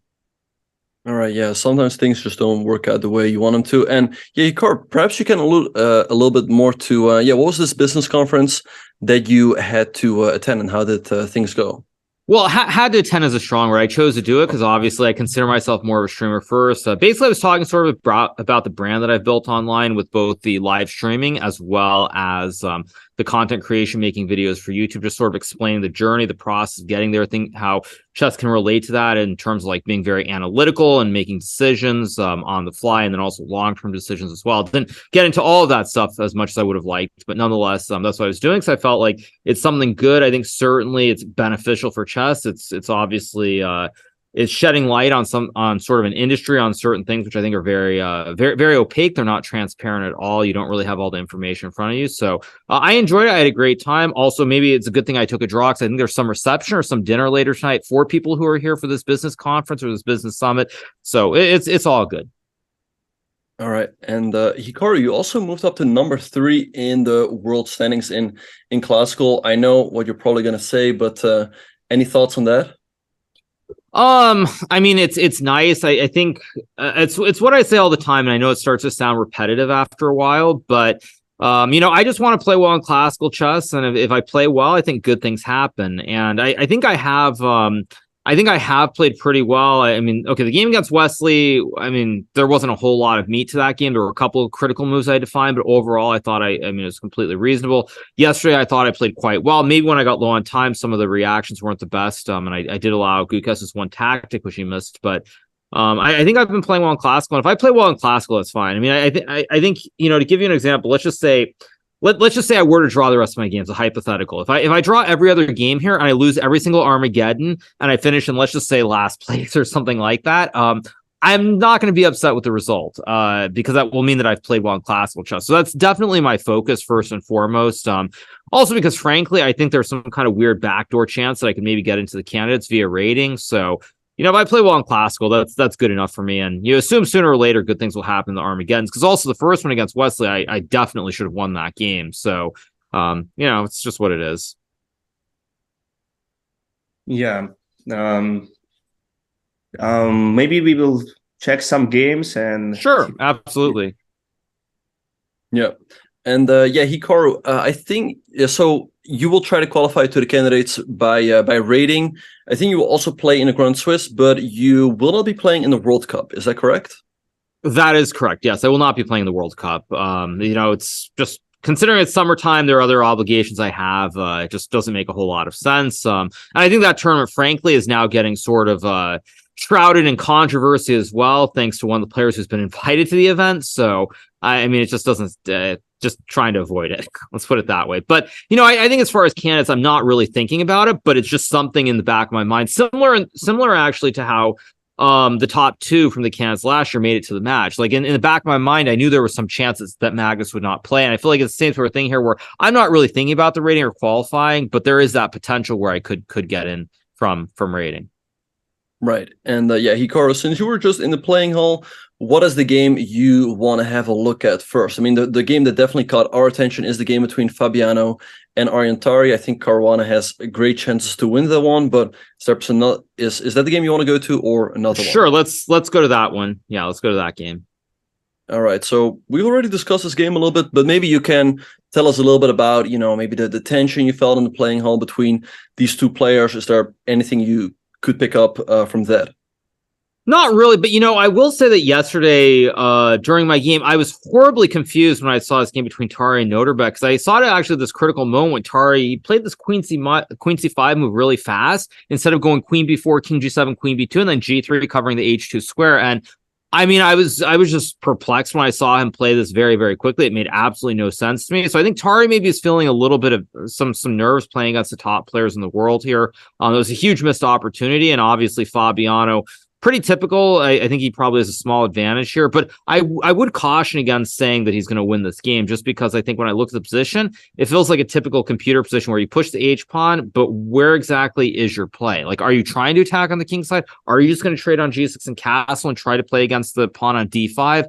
I'm not 100% sure what White's plan is. I mean, maybe you can take on C5 even, but it doesn't look completely clear cut to me the way that I would like. And I think also, when I think about positions like this or similar to this, it reminds me of some of the anti-Moscow lines in the Slavs where White generally goes bishop g5, bishop takes f6, and he plays some early h4, h5. And so, I mean, I think that Fabiano probably is better here, but I think he's going to have to spend a lot of time, and he's going to have to be very, very precise, or I think it could peter out to a draw very easily.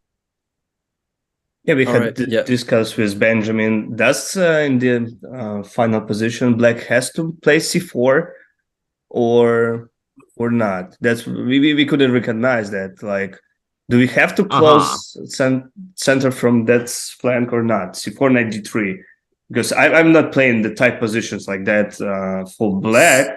And so, I mean, looking at this position, I mean, the big question here is what does White do after Black plays knight c6? That, first and foremost, it's a very concrete move. I mean, I think after knight c6, White has to take on c5. I mean, I actually don't. I mean, you can trade on g6 first, but you're going to have to take on c5. So this is extremely forcing after knight c6, d takes c5, and d4. And on first glance, I mean, I don't see why White should be better there. There's probably some tactics that I'm missing, but Well, Well, wait, you're who's actually moving not threatening currently? to take the. Well, it's currently White's move, so you still have Okay. some time to Mhm. anticipate for the move knight c6. Yeah, like you said, it's definitely still way too early to call this a win for Fabiano. But if you would tell Fabiano, hey, you have another 35 minutes on the clock, you have a advantage out of the opening, and you're playing as the lowest seed in the tournament, there's probably no better chance than that to get another win on the scoreboard. But yes, definitely still a lot of work to be done. Well, I assume guess at some Fabiano's going to. I mean, Fabiano's going to take on c5. I assume. I mean, that's what he's calculating for sure. Right, so let's have a look. So let's say he takes, I guess Arjan is going to go queen a5, attacking the pawn on a2 and the pawn on c5. And I mean, here we castle, I guess. I mean, we could maybe get this I in thought first. a3 was the move. a3. Oh. Oh. Whoa. But a3, you have knight a2. That's why. You have knight a2, right? Yeah, computers. Mm-hmm. Yeah. Maybe we have to include first AG. Right. I mean, that's a big question whether you want to include it or not. Yeah, I never know with computers either, because like there are positions like this where HG you think it's right, but then the computer says H6 is correct. I mean, it's always very tricky to know. But at least to me, it looks like you should trade on G6. So I would expect this, but beyond that, I mean, I don't know. I mean, it feels like White should be better, but I don't know how much better White is here. Hikaru, how to understand? Do you have to sometimes open file, or you have to take a pressure, or you are just like you feel it in your intuition? Just advice for hours chat and for lower rating. I mean, I like the specific thing that's very tricky is computers have very new sort of views about chess, and like a great example is in the King's Indian. There are a lot of these lines in the King's Indian. Or I guess, Benjamin, you can set it up just like a normal King's Indian with like e4, like your game e4, against d6, Sasha Krishuk. h4. Yeah, exactly. Whereas you play some h4, h5, and then to us as humans, like we've been trained that you're going to trade on g6 and play bishop h6 and attack on the h file. And then, yeah, it's something like just bishop e2 castles h4, like c5, d5, a6 or like or something. Your game against Greg Operin. Yeah, and it's like basically you get some position like this, and you're like, h6 looks ridiculous to us. Like h6 looks like it's. I mean, what are you doing? You're just putting the bishop. You're closing the h file. Bishop on h. It will come to life. But actually, I mean, there are situations where h6 is like the best move, and so you're never really 100% sure. And I think like as a human, I guess I should say in a game situation, I'm always going to lean towards trading the pawns if I don't know what's going on. Because if you push the pawn to h6 and you're wrong, you just feel like a total idiot. But again, and in this Fabiano game, I have this suspicion that h6 is actually the right move at some point, and that you don't want to trade on g6. And I don't really know how to explain it other than I'm starting to feel like with this weak pawn on d5, we're probably headed towards some end games. And in end games, if you have the pawn on h6, like if you get to like rook and pawn end game, that pawn on h6 is going to be very good. And at some point, there's probably be some liquidation of the bishop on f6 for the knight on c3. And so my intuition is kind of telling me that at some point you probably do want to play h6. Just my guess. In the meantime, we have another move. I kind of like it. He plays the move king to f1, keeping all the tension in the position. I think what's really good for Fabiano right now is to delay this decision if he's going to take on g6 or if he's going to play h6.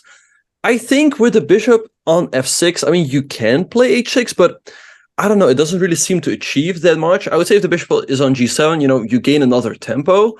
I think the move starts making more sense once this bishop is off the board. But right now, the big question is, what is Arjan going to do? I think now taking the pawn on c5 is a real threat. So perhaps Arjan can play a move like rook c8. He can trade himself or play the move c4. After c4, we thought that maybe it would make sense at some point to take. And if Arjan takes to the f pawn, maybe go e4 because you cannot quite take. But I really like Fabiano's chances here. Yeah, I mean, I think it's very, very critical here. I think the time situation more than anything gives Fabiano a big advantage because black doesn't have obvious moves, and whichever move you play here is going to be very, very committal. Whether you play c4, whether you take on d4. If you take on d4, you have a permanent weakness on d5. If you go c4, there are potential e4 ideas. So I think considering the time situation, Fabiano is looking very, very good here. But we'll see. I still think it's probably way too early to act so the game is over. Personally, if I was playing this position with the black piece, I do think that I would probably play something like rook c8. I don't think I would take on d4, and I don't think I would play c4. I think I would keep the tension with rook c8 here. I mean, there's also another idea I just realized is maybe you can take on d4 and play knight c6. Actually, that's one way to really try and simplify the situation. In fact, I kind of like it now that I'm looking at the position. So takes knight d4, knight c6, and I mean maybe white is queen f3 here, which could be good. Yeah, maybe queen f3 is good, but again, I feel like black still is okay, but it doesn't look easy. It doesn't look easy to figure out. Yeah, definitely some problems for Aryan Tari to figure out. And yeah, Hikaru, I wanted to ask you, what are your thoughts on the time control? You get 2 hours for the entire 40 moves, and only after move 40, you get a 10-second increment. So what do you think is a good strategy to handle your time? Oh, I mean, it's very, very difficult. I mean, I think at the start you should use your time, but I think there's a cutoff. And I want to say it's something like if you get to like maybe move 15-ish and you're down to about an hour, I feel like that's kind of in the danger zone a little bit is what I would say. Like, I think if you can get the first 20 moves in the first like 30, 45 minutes, you're fine. But I think if you get to like, if you're at move 15 or 16 and you're down around an hour, I think that's really when it starts to get tricky, because with no increment until move 40, you have to start making moves quicker. I would say that generally speaking, for me, the time pressure in this control begins, let's just say, I would say if you have 10 moves to make with 10 minutes, that's time pressure. So I would say if you're at move 15 and you're under an hour, it's danger zone. And sure enough, I think Tari is under an hour, and I think we're right around move 15. In fact, I can't see what move number is. He's actually down to 15 minutes. He's down to 15 minutes, and he's only made 15 moves. So he needs to make another 25 to only get a 10-second increment. I mean, then you're by far not out of the woods. And how would you say this compares to, let's say, 90 minutes plus 30 seconds for the entire game of time control that you had at the American Cup? Well, I mean, it's very nasty if you get an end game in particular where it's not a balanced end game. Like if you get in any kind of end game, like I had yesterday, where we're on the wrong side of it, and your opponent has easy moves and you don't. It's very, very hard to play with only 10 seconds for the entire game. In fact, I think you just lose, frankly, most of the time. So that is always, I think, in the back of one's head. I would actually say here, if I were playing this position with black, I would start moving quickly, just because the trend of this game looks like it's headed to something where if you play well, you're probably going to be in a slightly worse end game. And if you're down to like 1 minute or less for the whole game, I think it's going to be very, very hard to defend for Tari. So already here, I would start moving fast and just hope for the best. And if it's not meant to be, it's not meant to be. But I would already be moving pretty fast here if I were in Tari's situation. Yeah. I would like to ask you, Hikaru, do you have to still notice the game when you're below the 5 minutes if you don't have increment? Yeah, so this is a good question. I mean, obviously the rules have changed on and off over the years, but I was told yesterday actually that when both of us were down to like seconds, we didn't have to keep track of the notation. Now, my understanding of the rules was that if there's an increment at all, you have to actually keep track of the moves. But apparently you don't have to write down the moves because the increment's only 10 seconds instead of 30 seconds. So yeah, it was something that I learned after the game. It definitely changed it a little bit. It starts to feel kind of like the old days when you would just play, and then you get low, you just make moves. So yeah, you don't have to keep track of notation once you're under 5 minutes. But I think most people probably will, at least until move 40, because then you won't actually know if you've reached move 40. I guess you could look up at the screen, but still, yeah. Wow, all right, and interesting. And Hikaru, what are your thoughts on notation in general? Because like, why does it still exist? Because these days we have live boards. Back in the day, you needed to write down the moves to know where you are, but these days with the computers following the games, do you think that's still necessary? You think it's still going to stick around? I mean, it's completely unnecessary. I mean, it goes without saying. I think from the rule standpoint, of course, the reason you have it is because you want to make a claim of like threefold repetition, and you can't show it. Then of course that your claim will not be accepted. So I guess from the rules standpoint, I understand why they still have it, but certainly in this day and age where the games are clearly being relayed in real time, you have PGNs and everything else, it does seem kind of strange to have to make players take notation. But until you have some rule change on repetitions or draw claims, I don't really see how you can get rid of it. Well, the thing is, though, if a player claims a draw, I think the arbiter rarely checks the notation. They just go that is true. Into a room, check the computer, see if it's correct or not. And by the way, in the meantime, we have the move rook to c8. And Hikaru, I wanted to ask you another question. You said that your main focus right now is on classical. So what advice would you give to people that are mainly playing online chess and that are getting ready for a classical tournament? Because I'm sure that a lot of people in the chat, they started out playing chess maybe over the pandemic. They've only played online, and they might be gearing up for their first classical tournament. So what piece of advice would you give them?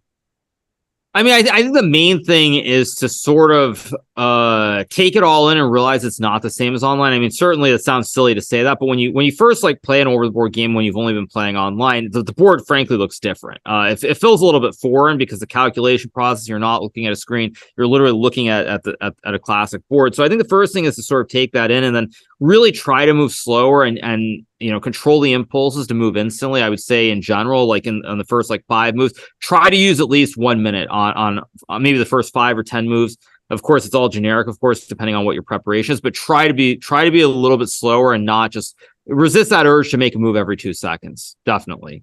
It's because it's completely different. It's stuff. And also I think for me, certainly now it's kind of strange, but I think on some level I enjoy classical more than I ever have, simply because I don't play it much, and because I've played so much blitz and rapid, I'm so used to having to make these quick decisions. It's actually kind of nice when I can sit there and think for 20 minutes. So I think in some ways that might also play a role in my whole like resurgence in classical chess, where because I have all this extra time to think, I enjoy it because I'm so used to playing where I can't think.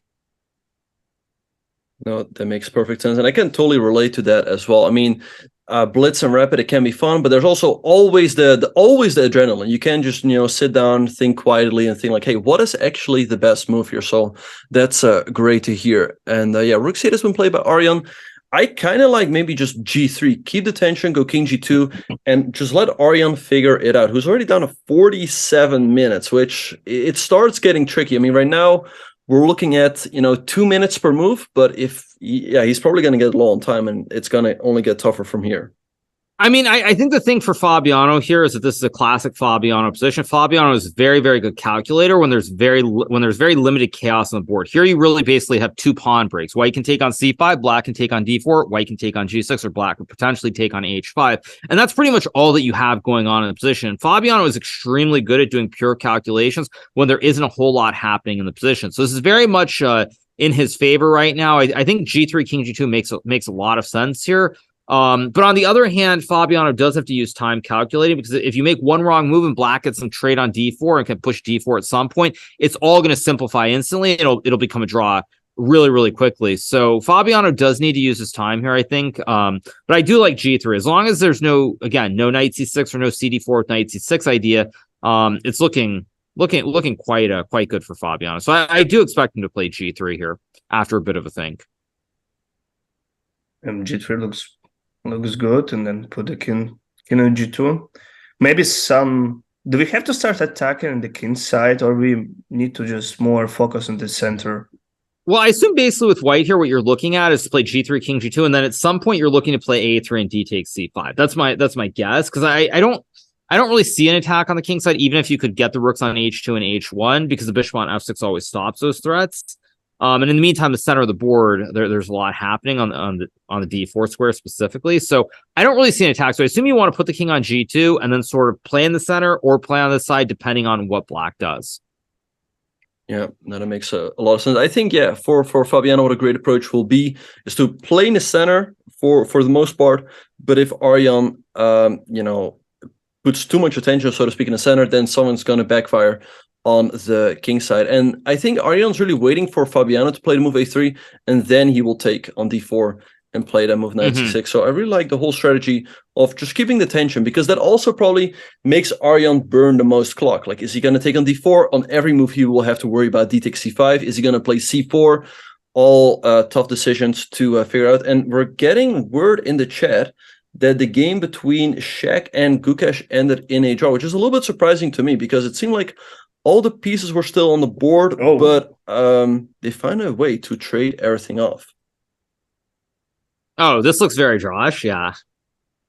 Oh, we had discussed, do you remember, Benjamin, about E5? This was Catalan, okay, yes. Do we have to include E5 instead of Queen C7, Rook D8 or not? But we couldn't understand about E5, E4 for black. Mm-hmm.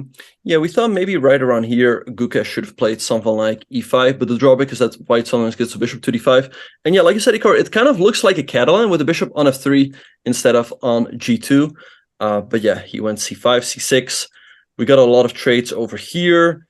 Then I think the bottom line though is both players are not in a great frame of mind. Obviously, Gukesh lost me yesterday, but Shaq also lost a game which was looking very promising at a couple couple points against Ali Reza in the massive time scramble. So I think both players are just kind of not in a great mood, and it's just it doesn't really make a whole lot of sense to go crazy here. I think that's why this game was drawn the way it was. Right. Now the one thing I always wonder about in these types of positions, right? Like Shaq just goes bishop a3 and takes on e7. But let's say Magnus would have white here. Do you think he would have been able to pose any problems, or the position is just way too simplified even for him? I mean, it's just way too simplified because black can always go knight d5, bishop f6, bishop e7, and just try to trade off the bishops. I mean, Magnus probably would play on a few more moves, but considering the symmetry of the 4 pawns, I mean, I think that's just asking way too much here. I don't think so. I mean, Magnus probably he wouldn't go bishop a3, bishop takes e7, but it would be drawn within 10 moves. That's for sure. Right. Yeah. So a draw here between Shaq and Gukesh, and we might be headed for a draw in the game between Wesley and Anish. Although Anish just played the move b6, a little bit risky, if you will. I mean, he's giving up the pawn on d5. He could have also played bishop e6 with that idea to go b6 on the next one. But here, Wesley would have the opportunity to go rook a5 and force the move a6. I mean, probably a draw, but still a little bit of pressure. What is this opening? Is this a QGD or what is this? Oh, this is the semi-Taraj. It's the semi. Okay, all right. Yeah. So where he played queen a6. Yeah, yep. Exactly. Okay. No, I like b6 here. Again, this game is going to be drawn very soon unless Wesley takes on d5. But actually, if you take on d5, bishop e6, if you go rook d6, there's king f8, king e7, isn't there? Yes, and White's actually in trouble. Yeah. Yeah, no, Wesley's going to trade rooks. We're going to get another Armageddon game very soon, I think. Maybe rook e5, rook e7. Mm-hmm. Yeah, rook e5. Yeah, rook e5. Yeah, bishop takes a2, rook e7. Probably a draw, but White's a little bit more active. The queen's majority is not really going anywhere. G4. Yeah, because the pawns can't move on the queen side. This could get scary. Actually, this could be a little bit scary. I mean, still after rook d6, king e3, king f8, I don't really see how you make any progress. But if anyone's trying it, it's definitely White here. White is trying to win if anybody has chances for sure. Yeah, no, honestly, I don't see how to make progress either. Probably a draw. Yeah, I mean, I think Black is just controlling all of these squares. You can even go king d8 because the bishop covers this square over here. So I'd assume this game ends in a draw. The real question is it going to end in the next 5 moves in case Wesley trades over here, or is it going to keep going a little bit longer? So I guess the Armageddon game between Shaq and Gukesh is going to start very soon. How much time do they usually give you guys in between the classical and the Armageddon? Yeah, so it's 20 minutes, 20 minutes break until the Armageddon game. That's how they do it. So they'll probably have a break for like another 10, 15 minutes. I think, though, again, both players are just kind of a bit out of it. And they just want to move on. So, I mean, it makes perfect sense why they want to do that. All right. In the meantime, Fabiano has traded on g6 right away and played the move g3. I mean, it's fine, but why? I'm a little bit surprised as to why he felt the need to take. I mean, Arjan's not going to play g5, or do you think it is an option? No, he's probably not going to play g5, but I think Fabiano just decided, you know what, I don't really want to waste time thinking about this decision anymore. I'm just going to do it, get it off my mind. And then now all he has to really think about is, do I attack on the H file? Do I worry about the pawns on D4, D5, C5, and D4? And that's I think that he just decided, like, it's not worth having to look at this for an extra 5 minutes every single move that he plays. Because if you leave the pawn on H5, you have to worry about G5 all the time. And then you also think, well, wait, do I take on G6? Do I not take? Like, does it make some difference in this line whether I trade or not trade? I think he just decided, like, enough of, like, sort of having to think about it every single move. And I don't see any reason not to. Not to trade right away. Because I mean, again, unless H6 is actually a great move, and we don't know if it is, like, then you should just trade. So I think it makes a lot of sense. Yeah, no, definitely. Like I said, from a practical standpoint, because you don't have to worry anymore about, like, playing g5, which, doesn't look that silly. I mean, maybe you can go g4 at some point, attack the knight. So let's see what... and I think it's more likely that you end up trading on g6 than play the move h6. Although it's always nice to have that option as well. But yeah, the pressure's on Arjan. He's down half an hour on the clock. And only 45 minutes to make another 22 moves. So that's 2 minutes per move. And he's got some tough decisions ahead of him here right now. Yeah, I mean, I wouldn't want to be playing this position without increment. I mean, it's very, very unpleasant to play. I mean, the big question that I'm thinking about here is if Tari decides that he's going to simplify and just trade C takes D4, knight takes D4, knight 6, queen F3, and then play like knight takes D4, E takes D4, and just give up a pawn on D5, whether that's like a good practical decision or not. And I don't know, but I have a feeling that might be the best way to play the position from a practical standpoint, because then all your moves become very straightforward. If you see what I'm saying. So CD4, knight D4, knight 6, queen F3, knight takes D4, let's just say E takes D4, and then bishop G7, knight D5, and like rook C2 or rook C4. But all your moves are very simple there. You just play the moves quickly and you don't have to think a whole lot. So I think that if I were playing here, I would take on D4 and play knight C6 for sure. Yeah, let's have a look. So take. And yeah, perhaps the move that we discussed earlier, queen F3. Although now, I mean, again, like it would have been nice to still have the option to go H6, because I think it's unlikely that you're delivering checkmate along the H file. But the pawn on D5 looks very weak. I don't see how you actually defend it, but I guess the moment you take, there might be a rook C2 followed by a rook E2, so not easy for Fabiano to actually take this one. Yeah, and it's funny too, because I do think that here with the knight versus the bishop, if you have that pawn on H6, it's actually a lot better, I suspect, than having trade on G6. I think if I think about the end games there, I suspect that it's actually a lot better with the pawn on H6 not having traded on G6. Mm-hmm. Yeah, no, makes sense. It's always difficult to figure out what exactly is going on. So Arjan definitely under some pressure. Let's see. Oh, Wesley has taken the pawn, so that game will definitely go on for a little bit longer. And Hikaru, what are your thoughts on this game between Nodirbeck and Firouzja? I have not seen that game at all, actually. So let's see. So Firouzja is black here. He's I don't like his position. I mean, the pawn on B6 is very weak. This feels like I feel like Nodirbeck's better. I don't know how much better he is, but I think Alireza is going to be suffering for a very, very long time here. This just looks like a very unpleasant position to have to play. Yeah, I think there's a good chance that Alireza loses this game, actually, just looking at the current position. I don't really know how to activate the light square bishop. Your knight is always tied down to pawn B6. You don't really have C5. White can always go queen G4 and bishop F5 even. I don't know. I wouldn't want to play this, especially again without increment. I know Alireza has an hour here, but it just feels like it's very, very hard to play. Very, very hard to play. Now, I'm sure Oh, sorry. Yeah, I just wanted to say, it just looks unpleasant. I mean, Black always has these weaknesses on the queen side. But with all that being said, we're going to take a very short break, but don't go anywhere, you guys. We will be right back with the Armageddon game between Shahryar, Mamedyarov, and Gukesh.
And welcome back, everyone, to Norway Chess 2023. We're in round number 3, and the game between Shakir Mamedyarov and Gukesh is going to start very soon. They drew their classical game, so they are going to fight it out in an Armageddon. Hikaru, what are your thoughts on this matchup? Who do you think should be the favorite in this one?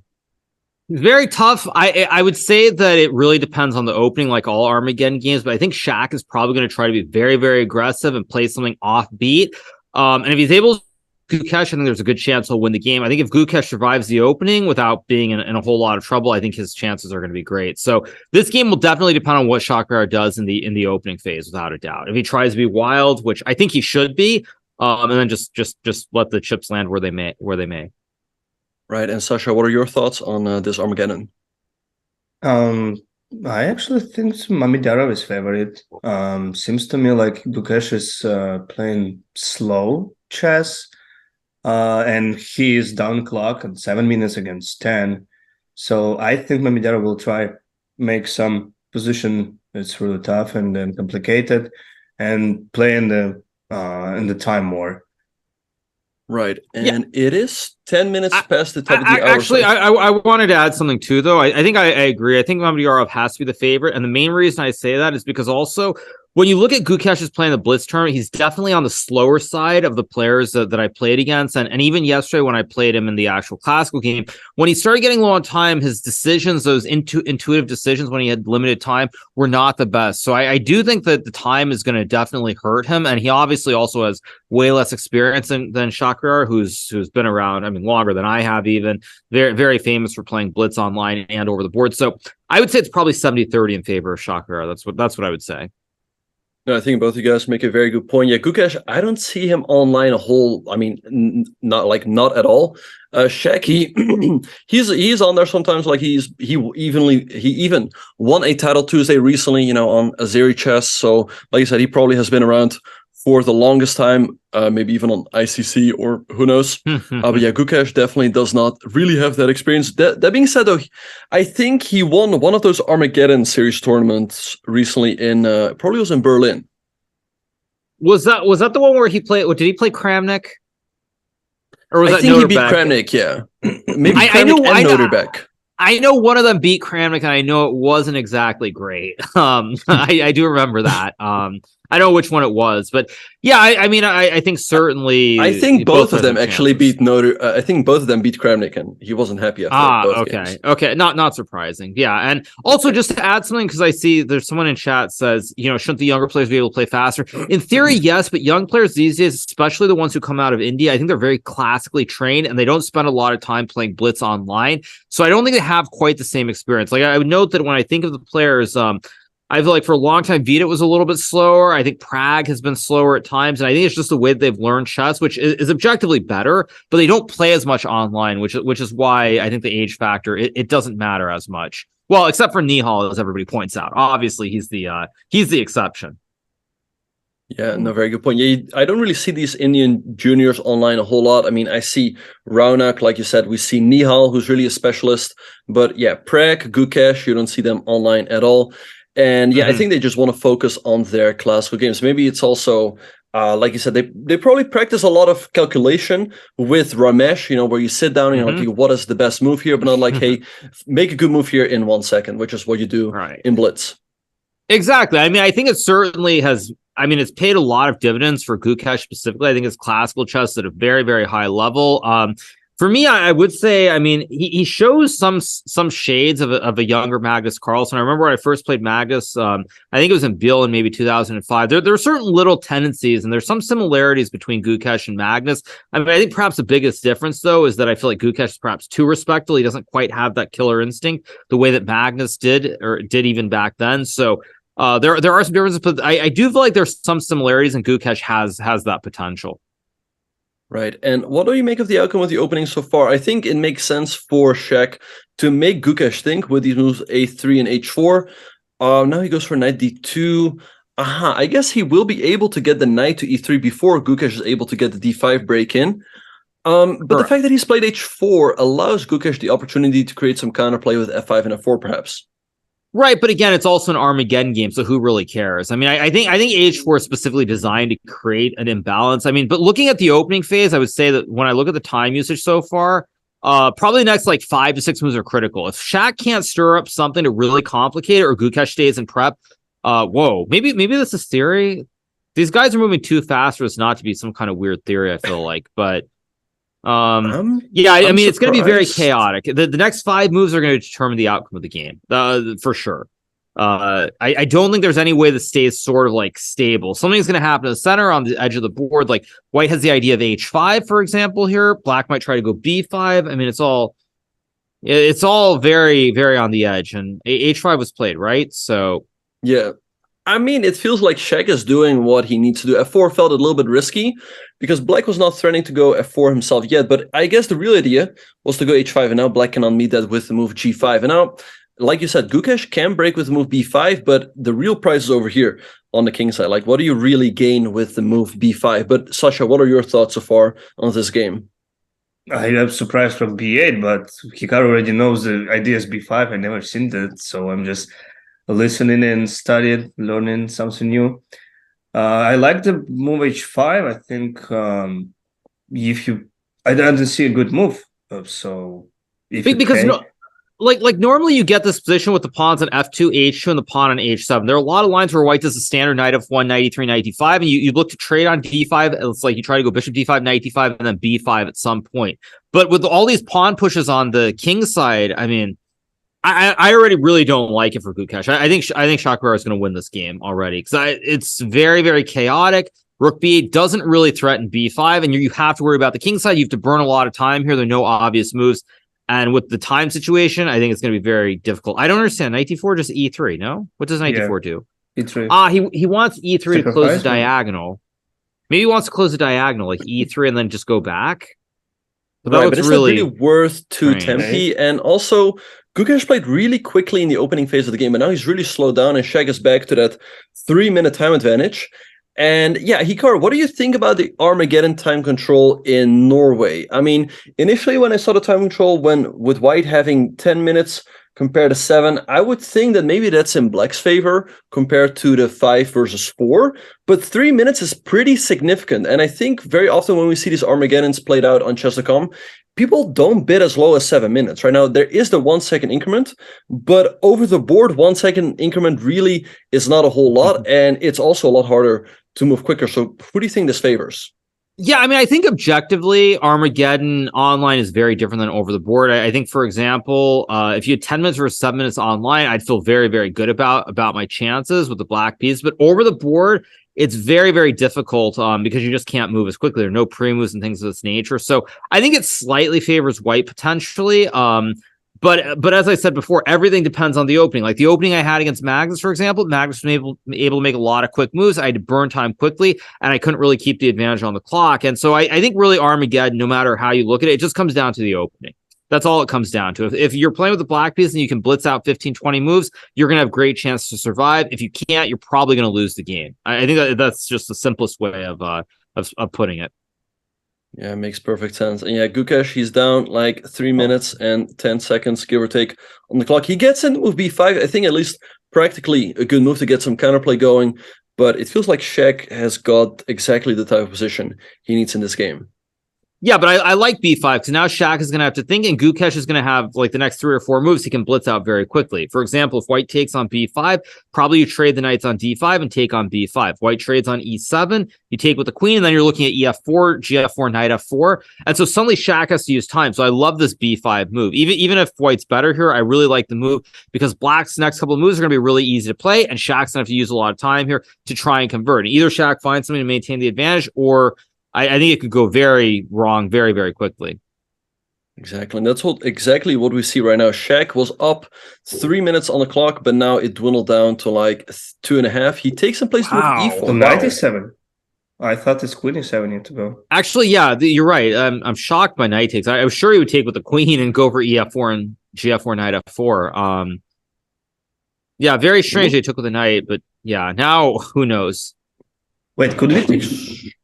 What happens if you actually take? So, like, I guess we take here, and you want to do something like this, but I guess you do have real threats over here, and this doesn't really accomplish that much. But now Gukesh is back in the tank, and he's down to 3.5 minutes. But I think he just has to go for it. I think he just has to go for it and just trust that there is something like maybe you here. can take in and go h5. Maybe can you, or wait, this is the way to go, and he's taken on c4. Wow. Check, blitzes out fe. Yeah, the thing is, you delay this capture so that in case white takes over here. No, but now bishop h6, and isn't he in trouble? And it is on the board.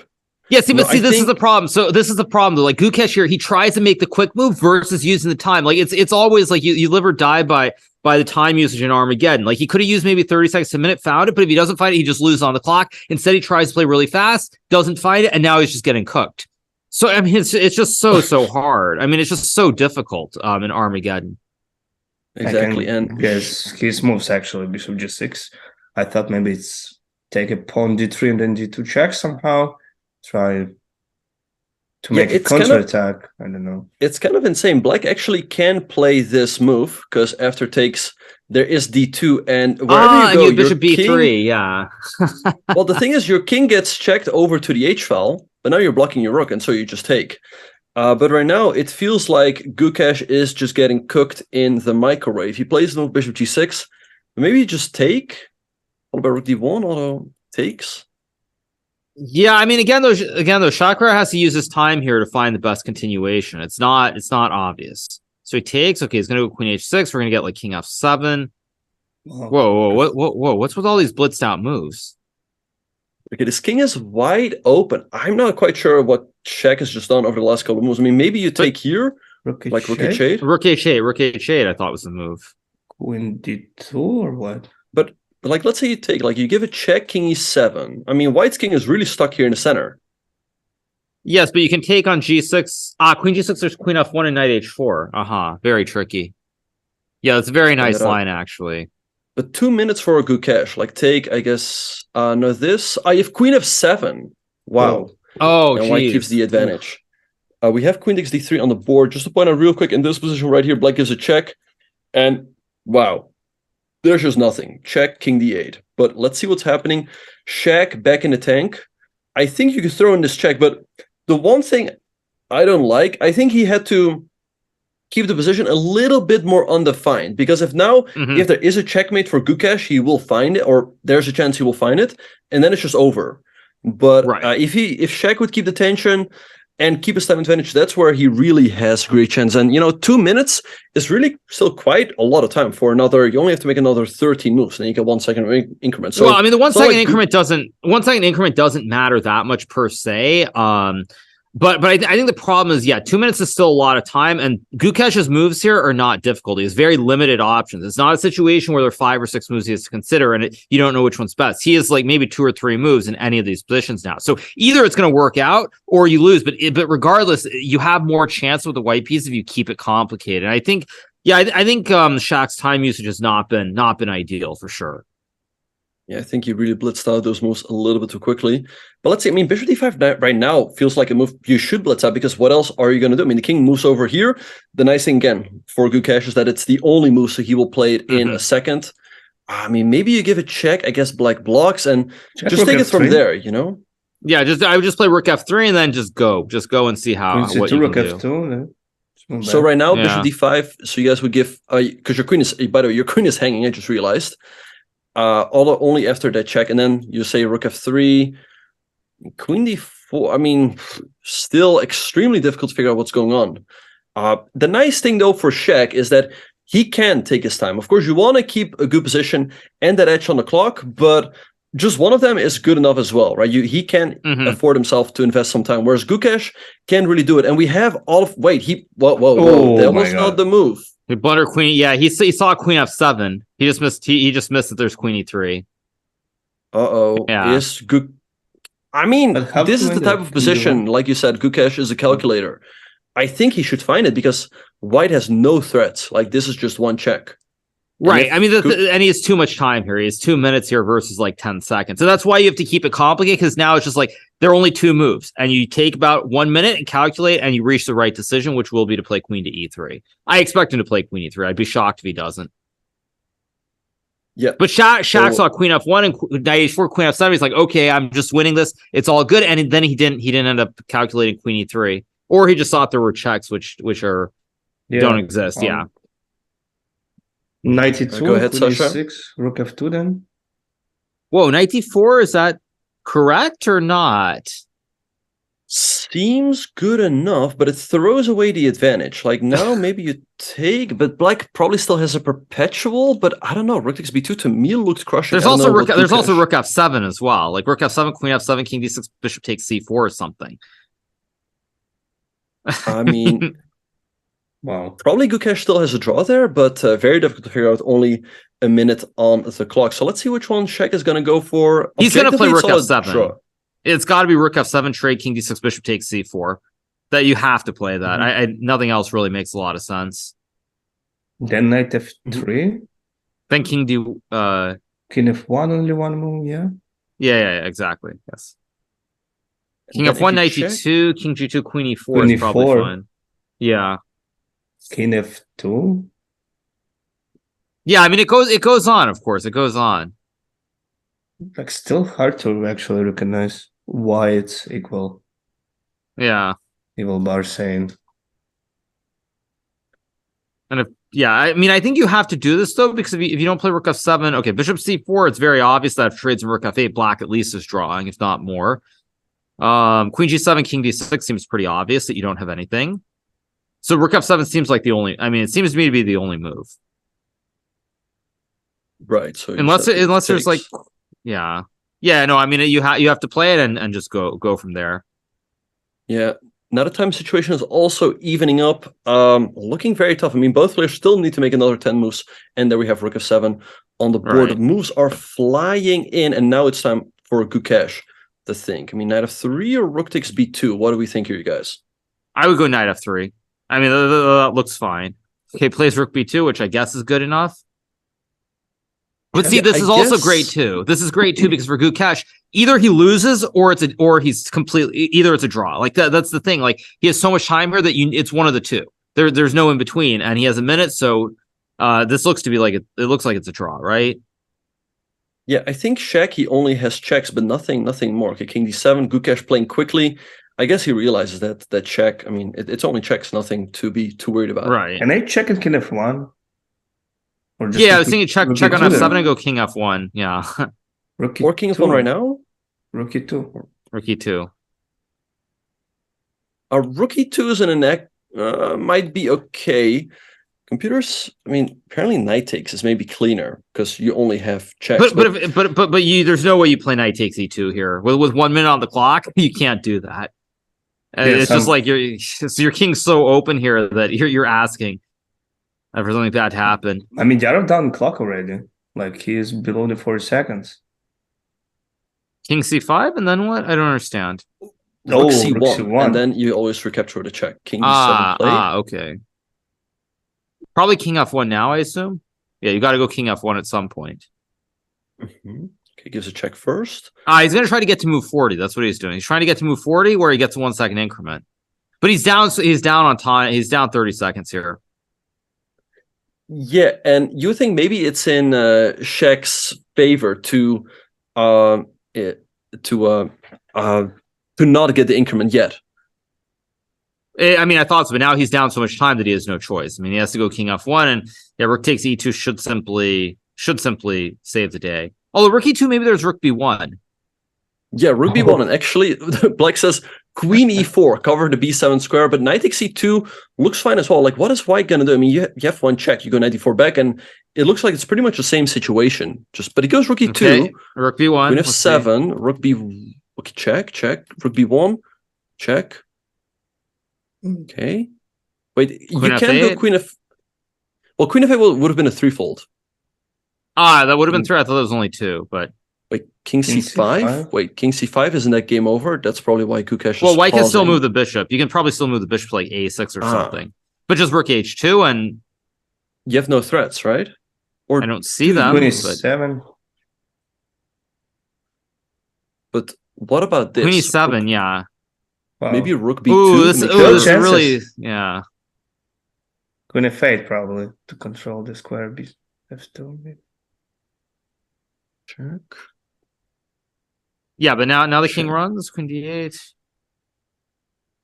And there's no check, yeah.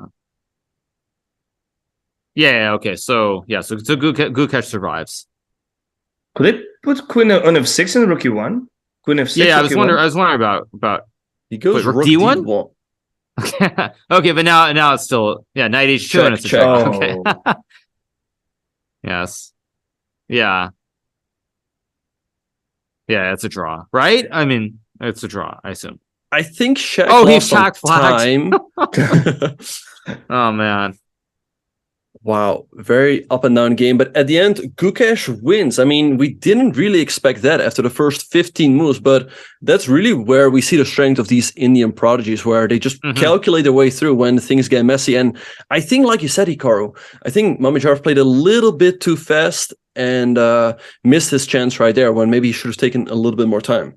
Yeah, I would also add something else. I've said this before, but a lot of people don't understand what I mean when I say this. But I've actually said like that. This is one of those things that Magnus seems to possess that no one else possesses. And I don't know if you can call it intuition or what, but Magnus specifically in Armageddon games, I'm not talking about today, but I'm talking just like my history playing him, like in the online event specifically. He has this ability somehow to sense the moment where you need to think. Like even if he's down in time, assuming he's not down 10 seconds, he has the ability somehow to where like he's able to sense what that right moment is to think versus like, just like not the right moment. And that is one thing that's like really annoying. Cause like in this game, I feel like if Magnus had Shaq's position, he would have used that time before blitzing out the queen h6 move, probably, or that whole line with ef5 and rook f1. He probably would have used the time there and would have won that the way that Shaq should have. So it's like it's these very deep, nuanced things about like time usage in Armageddon have to be pointed out. Yeah. So Sasha, what is your take on that? I mean, I guess you've played Magnus as well in Blitz. Do you feel like also he knows when to pause? Yes, I think yeah. Actually, very hard to play against Magnus, but sometimes I lost my game. I play in the Approaches League against him. And he spent like 5 minutes per one move in the position when I will never just spend an even second, like this simple move for me. But then he just started to play really fast, like 10 or 15 moves in the row. He just spent like 10 seconds.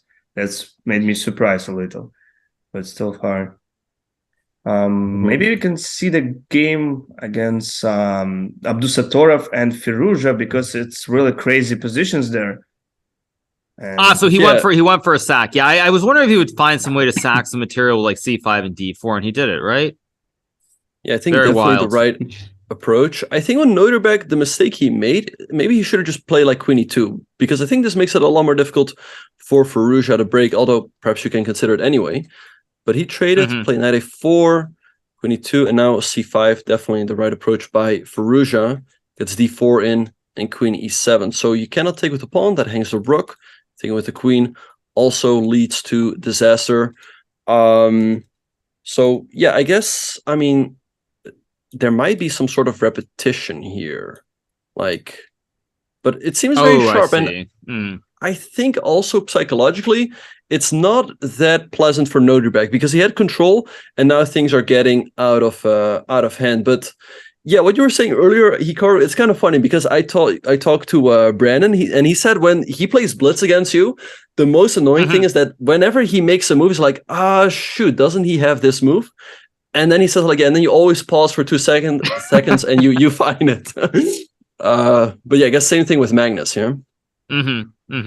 Yeah, it's true, but I mean, normally like it's so random it doesn't matter. But like in the Armageddons, like it's that makes this little difference. And I think actually like against Wesley, I had the same situation, except I did not use the time at the right moment. Like specifically when I played Bishop E5, if you guys remember that game, and he played F4, I should have just blitzed out like 5 or 6 moves there because I had no other moves. But I spent the time there instead of at the right moment, which was after he played Rook F1. And if I have those 30 seconds back and I use the time in that position instead, I would have won that Armageddon game. So it's like very, very minor, but it makes a huge difference. Right. Sasha, what is your experience actually with Armageddon games? I didn't play much actually them. I don't have any.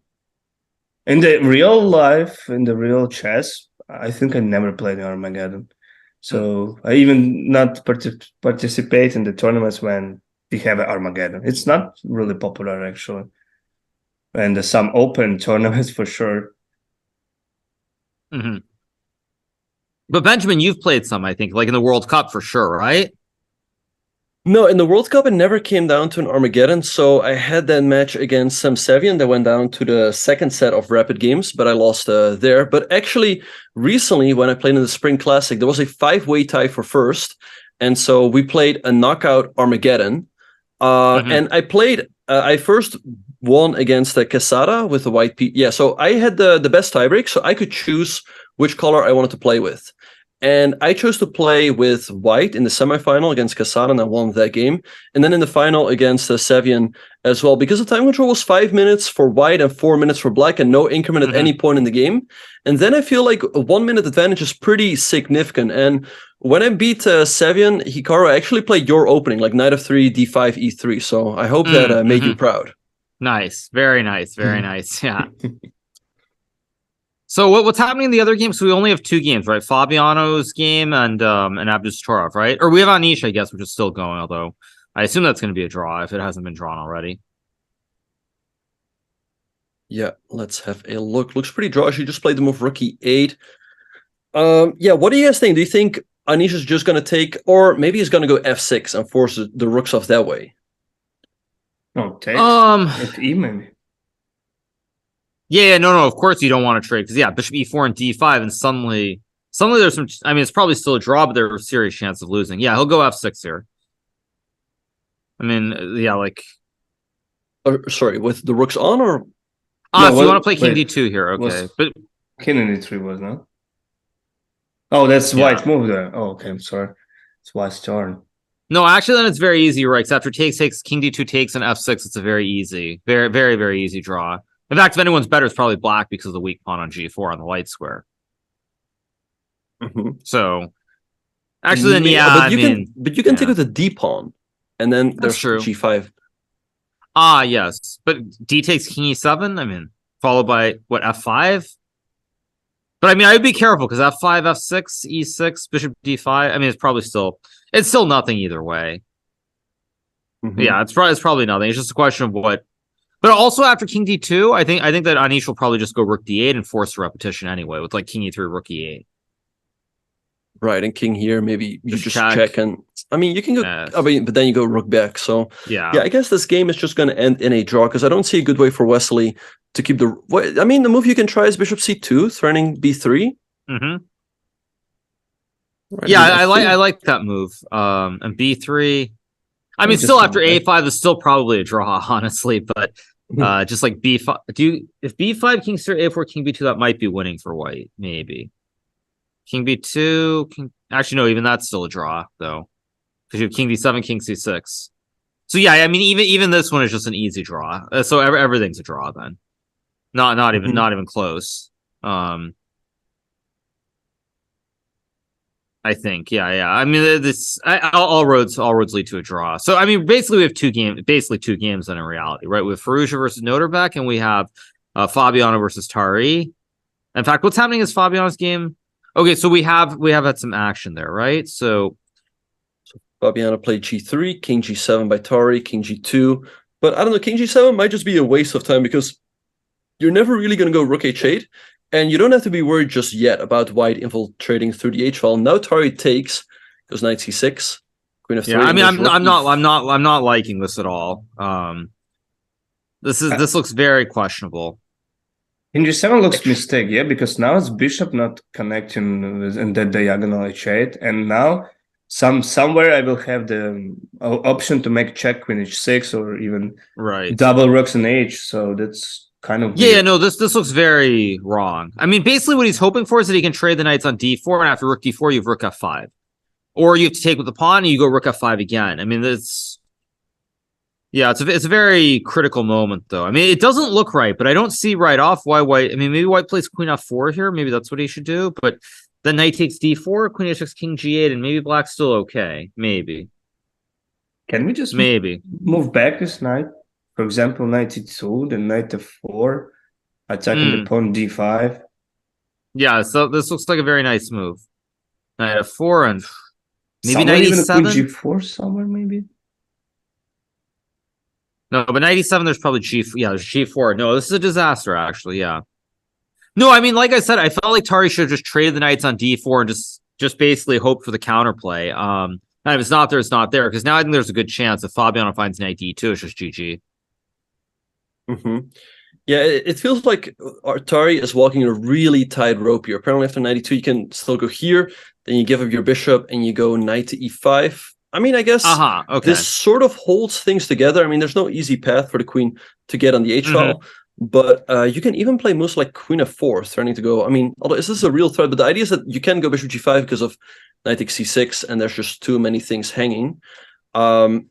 But yeah, it all looks pretty scary for Tari. And yeah, Hikaru, we talked about the clock situation earlier. Tari right now has 25 minutes for another 19 moves. So like a minute and 20 seconds or so for each move. What do you make of that?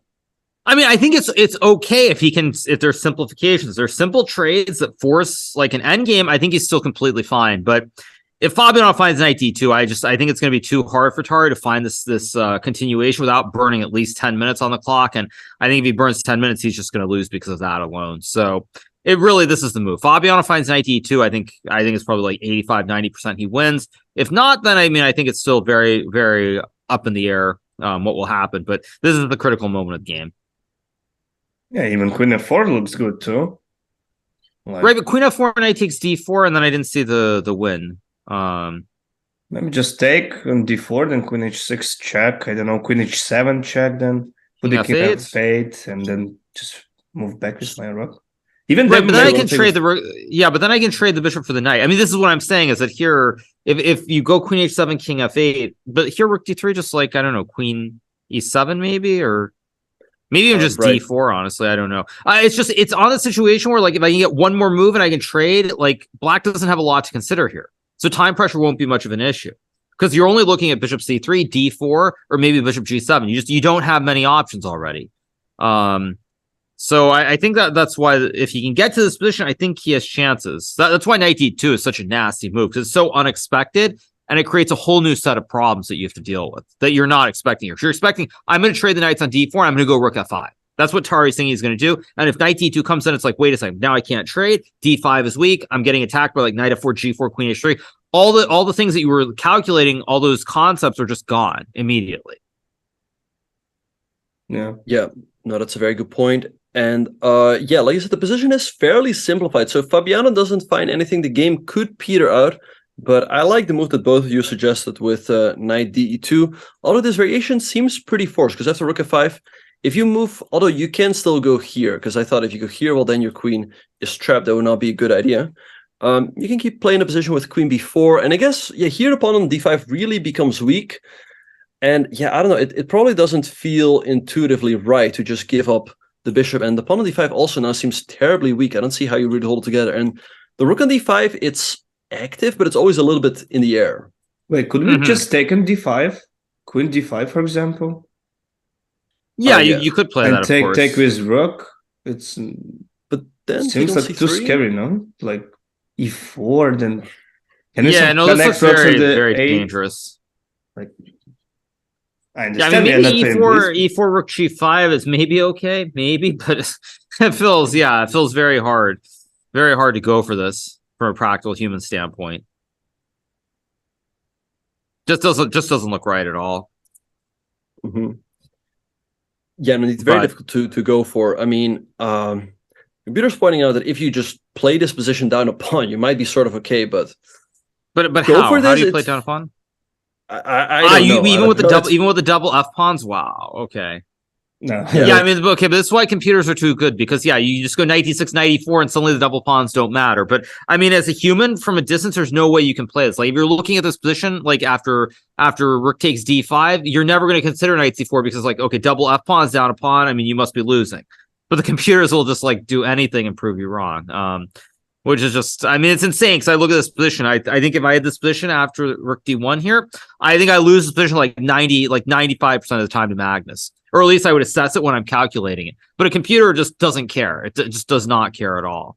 And it's just like crazy. Mm-hmm. I agree. You would think that this is just lost. But sorry, Sasha, go ahead. Yeah, I want to say too, it's very hard to believe its position is equals here. We down a pawn.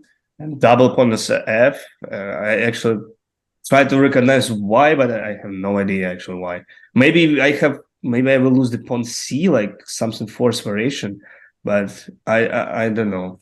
Seems but like I mean, also, I mean, how can it be? Because you have 3-on-1 on the king side. Like if you win the F pawn, you get 3-on-1 also. It's just computers. No, if I played against Hikaru White, of course I will lose. That's only one. That's only one what I know. Yeah, I don't know. I mean, sometimes the chess.com engine is a little bit off. Like it's giving a very modest evaluation where it's maybe like already +1 or whatever. I mean, who knows? But yeah, it definitely feels like Arjan is under some pressure. I like the move knight d2, keeping the tension in the position, but a lot to be said for queen f4 as well. Although you're never checkmating over here, right? So you're really going all in on the attack, and if it doesn't work, like you said, black gets another pair of knights off. So it has its drawbacks as well. But yeah, Fabiano's got all the time in the world to figure it out. Let's check in real quick if Noterbeck played the move bishop f5, so we could be heading for a repetition here potentially. Knight f6 looks to be the only move, right? Because knight e5, I mean, I guess queen g3 and ed, this just looks lost. So knight f6, and then the big question is where does this queen go? I guess either here or here. If you go to h4, rook e5, your bishop is on attack. This is hanging, and knight f6 has just been played by Firouzja. So what do you guys think about this position? I think it's will finish draw. Like queen f4, knight h5, they will repeat. Yeah, I mean, the only question after queen h4, rook e5, whether you can play something like c6. But even there, just bishop takes, rook takes f5, rook takes b6, d3 looks good for black. I mean, it's just hard to believe. Sorry, you mean after queen g3? No, I meant after queen h4, yeah? Queen h4, yeah. Oh, queen h4. Queen h4, rook e5, and then like queen h4, rook e5, c6 takes, rook f5, rook takes b6, or I mean knight takes b6 probably is better, but then d3, and I mean with that passed pawn, it just looks so scary to play. Even queen b7 is there. Like this doesn't feel right. So I think Noterbeck needs to content himself with a repetition. I guess queen f4 would be a fine move. You still keep everything defended. I guess knight d5. Can we take, or can Firouzja keep the game going with, let's say, g5? And yeah, I mean that's what I was wondering too. Like maybe Firouzja can try as well. I mean both players probably are quite hungry. I mean because Firouzja, oh right, he has a classical win yesterday against Shaq, right? So he does have 3 points from that. But it's only 3, and he's quite a bit behind. Yeah, let me look up the standings real quick. I mean, right now you are in the lead. Oh, sorry, but he lost the first. But he lost the first game in classical, right? I forgot he lost the first one, so it evens out. No, he lost in Armageddon to Anish, so only got 1 point there. No. He's talking about Firouzja. Firouzja lost to Gukesh. Yeah, Firouzja lost to Gukesh. Yep. Yeah, so I think indeed he will be quite hungry because he only has 3 points, and a win here will really catapult him in the standings. And yeah, Firouzja definitely is the type of guy to avoid some repetition like this and play a move like g5 followed by rook e5. And to be fair, it looks pretty messy. Like you go c6.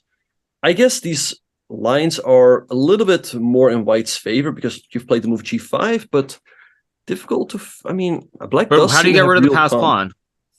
Whoa, knight e4, or maybe just d3. Whoa, but d3 you probably have some queen c7 or something maybe. Can I move just back knight c4? Knight c4. So here, I thought knight e4. Yeah. I mean, it gets pretty wild. Like you take an h6.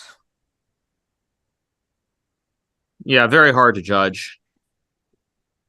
And I think here the fact that Firouzja is up 12 minutes definitely counts for something. So let's see what Noterbeck is going to do. I mean, to me, rook, I guess queen f4 and queen g3 look pretty similar. So what do you think, Hikaru? Do you think Noterbeck should provoke the move g5 or not? I mean, I would guess not. I mean, but I don't know because the knight on f6 becomes weak if you play g5 down the road potentially. I mean, I don't know. I think it's very hard. I think you just pick a move and you go with it. I don't think you can really calculate it. Perhaps. I think you just pick a move and go. I think queen f4. I like more queen f4 than queen g3, and just open the king side after g5. So like more opportunities to make an attack, not only queen side and the king side too. So And white is down clock. It's already like 13 minutes, and 14 minutes left to the get the increment. So I think he had to already move like queen f4 and force a draw and play the Armageddon. So yeah, let's actually try to compare both variations, like where we provoke g5 and not. So like, let's say we just had a look at queen f4. So let's say we start with queen g3, rook e5, c6, apparently the only move. So we take, black takes here, we take on b6, and you thought d3, right, Hikaru? Yeah, something like this. But again, with the pawn on g5, it should be a weakness, but I don't know, because the knight's always going to e4. Yeah. Have we take f5? Maybe we could play b5 first. Didn't take bishop and f5.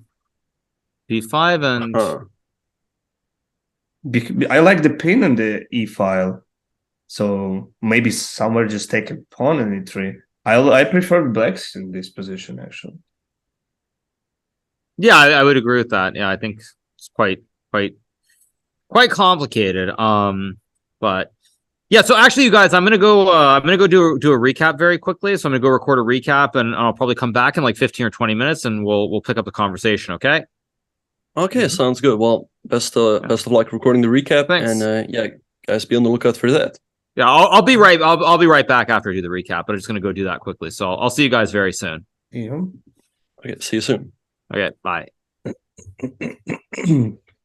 So yeah, like we already said, really complicated position right now in this moment, and the critical problem moment. And the position, have you need to play queen f4, queen g3, force a draw. But actually, it's black can force draw. Yeah, it's not white, because after the queen f4, g5 will be there. Chat said it's Wesley Sauce already made a draw, and another will be Armageddon soon. And by the way, actually, Caruana, they found a way to knight d e2 and knight f4. It's already right now in the board. So maybe we will back in right now and show you guys. Let's have a look indeed. So Fabiano indeed played the move knight de2. Arjan played the move rook f5. Really seems like the only move, because otherwise just takes this pawn over here. Knight f4, the only way to deal the attack on the queen. And now Arjan has his work cut out for him. I mean, he only has 23 minutes on the clock, but I think Sasha, he really needs to get rid of this knight on c3 and then play the move knight e5 to at least give white some weaknesses on the queen side. But giving up this bishop, of course, feels a little bit tricky, leaving your king all alone. But I think if he doesn't do this, it just feels lost, right? I mean, if you start with knight e5, I guess then we take, or queen e2, we take this way, and white is just having all the fun here with the rooks, with the rook, the two knights. But yeah, the game between Wesley and Anish ended in a draw, so we will see an Armageddon very soon. I don't know at what time, but let's have a very quick look at how that happened. So we left off after the move rook e8, bishop c2 was played, with that to trap this bishop with b3, but Giri, played the move rook c8, and they went for this repetition. But Sasha, the computer's pointing out that maybe Wesley could have played on with the move bishop e4. I guess the idea might be to go, although it all feels like a draw, right? Yeah, feels still like a draw. Maybe we can play some more moves like bishop c6,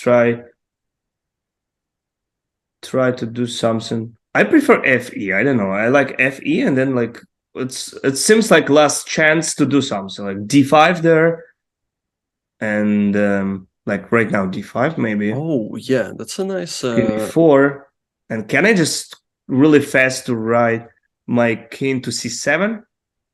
Try. Well, d6. Here maybe. Yeah, here's d6. But maybe you go king up, and then let's say here and king d8. Yeah, still probably draw. Yeah. So you will just attack my pawn in g4. Oh, I don't have a tempo, yeah? Wait, can I play bishop e4, bishop f5? And just quick run to g6? I guess Black might. I mean, Oh, I you guess don't Black. care. You don't care. You just can take even G4. Even G4 you could take, yeah. Bishop G4 still draw too. Yeah. Yeah, I mean, the pawn is very far from promoting. This is going to come, and sooner or later, you're going to have to drop the bishop back, and then you collect the d pawn. But like you said, it would have been a way to keep the game going. We're guessing that probably the Armageddon is going to start in like the next 15 minutes or so. So definitely it will still take a while. And yeah, Sasha, what is your take? I mean, I'm sure have you played Wesley or Anish online? Oh, many times. But with Wesley, I played many times in the title Tuesday and the just matches we played. So he is really interesting chess player, and some moves like he one of that chess player. What I can guess his moves, like I will never make that moves, but when I see what is this move, and then wait, what do I have to do? Like some really hard to guess them. So I think Wesley a little favorite. Actually, I always put in for the who had the white square, white pieces. Sorry, I don't know why. Maybe because I'm always choosing white. I played some actual Armageddons. You asked me before, and I thought only about OTB's Armageddon. I never played. I think OTB, but in the online, yes, I played some of actually Armageddons. I think some of them in the some rapid chess championship or something like that event, and I always choose the white, never choose the black, because again I don't have a opening from force a draw like Berlin or something. No, that's really hard to make a draw in Alekhine, or the Philidor. So yeah, I think still Sol will be favorite a little, not but he won against Hikaru Armageddon. Yeah, he got a luck. He had all chances to lose that, but still. And he lost against Magnus yesterday. So, but Giri too. Yeah, he lost the Armageddon against Caruana yesterday. So I don't know. I put it for I beat to the Wesley. I think Wesley should be the favorite as well. I mean, he beat Hikaru in that Armageddon game, although I feel like Hikaru should have won. He said that he felt like he should have won that one. And Giri, like you said, he lost to Fabiano. But we get a question in the chat. Hey, casters, can I ask you a hypothetical? Let's say there's a format with a really long time format, Armageddon, say 40 minutes. What do you bid to get black? I want to hear from both of you. So yeah, Sasha, what do you think? If white gets 40 minutes, how much time would you be comfortable with getting as black? I don't know, even 20, I think. I think it's not really time pressure when you play. How can you use that time when for example, 20 minutes against 40 minutes? It's still more important how you're playing in the chessboard, I guess, than time. It just depends on me. I think it's everyone has their own, because, for example, for Grishuk probably needed 1 minute. Yeah, in white he will spend like 37 minutes if he had 40 and then left only 3 against 20, and then play it again. So it's personal really. It's a good question. Yeah, I would think also around, maybe you can even go as low as like 20, but you will be down half the amount of time on the clock. So it's very difficult to say. Yeah. In the meantime, can you back to the game Abdusattorov to Firouzja?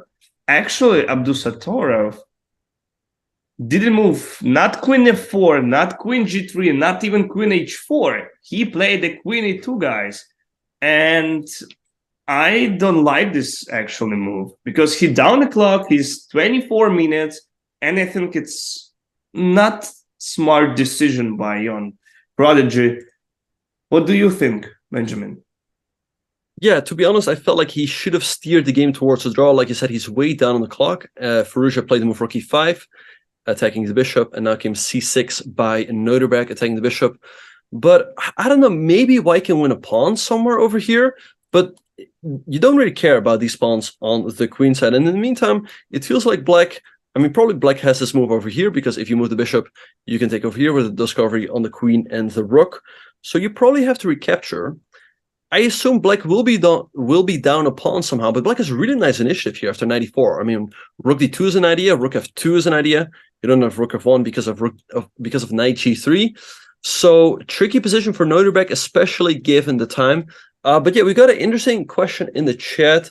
One of our mods wondering, Bishop says, so do you both think 20 minutes is a huge advantage for black in that hypothetical Armageddon with white having 40 minutes? I don't know. I don't think it's necessarily an advantage.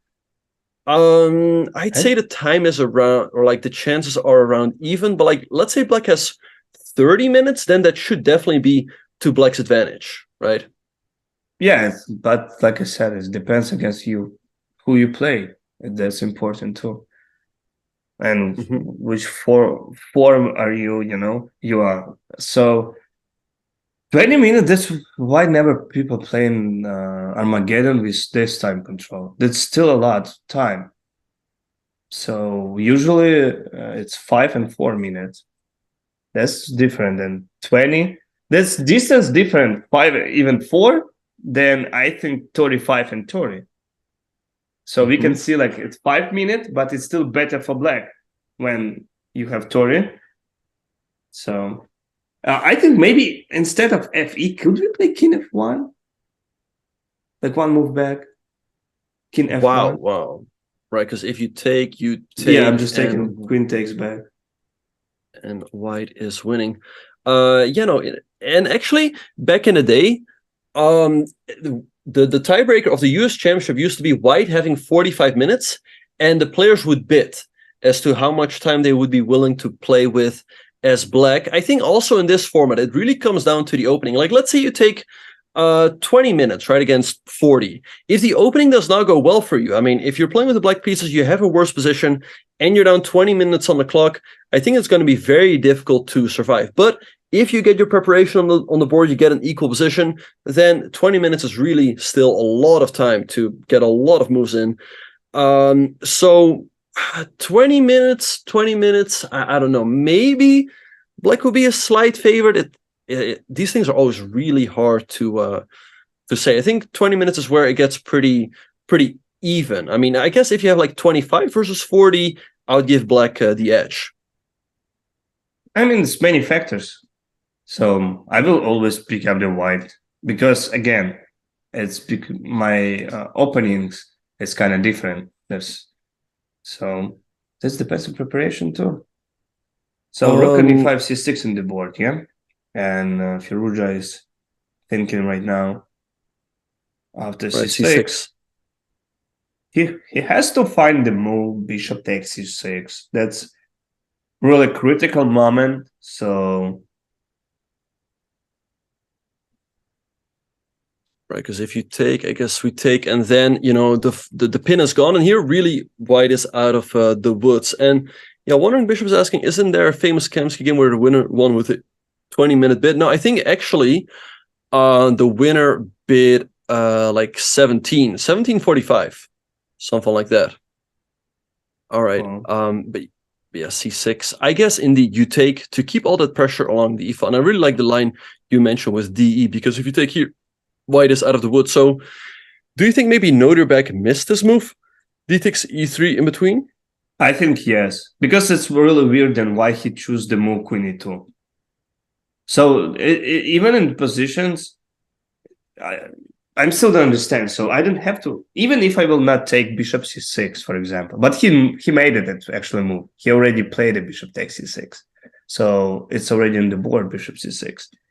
Even if I will not take, and I just take it in a rook f5, it's still not, black's not worse. So why he choose queen e2? I don't know. Probably he blundered something. Only one move, rook c6 right now, and Firuja in the horse right now. So he had all chances to get this point. Really weird decision by Abdusattorov. weird decision indeed. All right, guys, we are going to be taking a very, very short break, but we will be right back with Armageddon, between Wesley So and Anish Giri. So don't go anywhere. Hopefully Hikaru will be able to join as well, but we will see you guys at the other end of this break.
And welcome back, everyone, to round 3 of Norway chess. So in the game between Noterbeck, Abdussatorov, and Alireza, a few moves have been played. Noterbeck recaptured the bishop on c6, and now Alireza played pawn takes e3, a really nice move.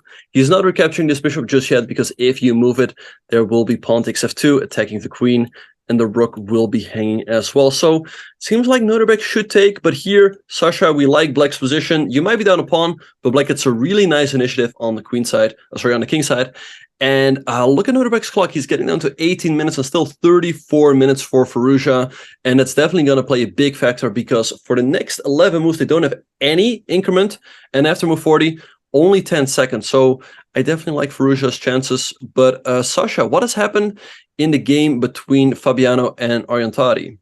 No, we could see like Tari just blunder in the pawn, full pawn. It means already over now.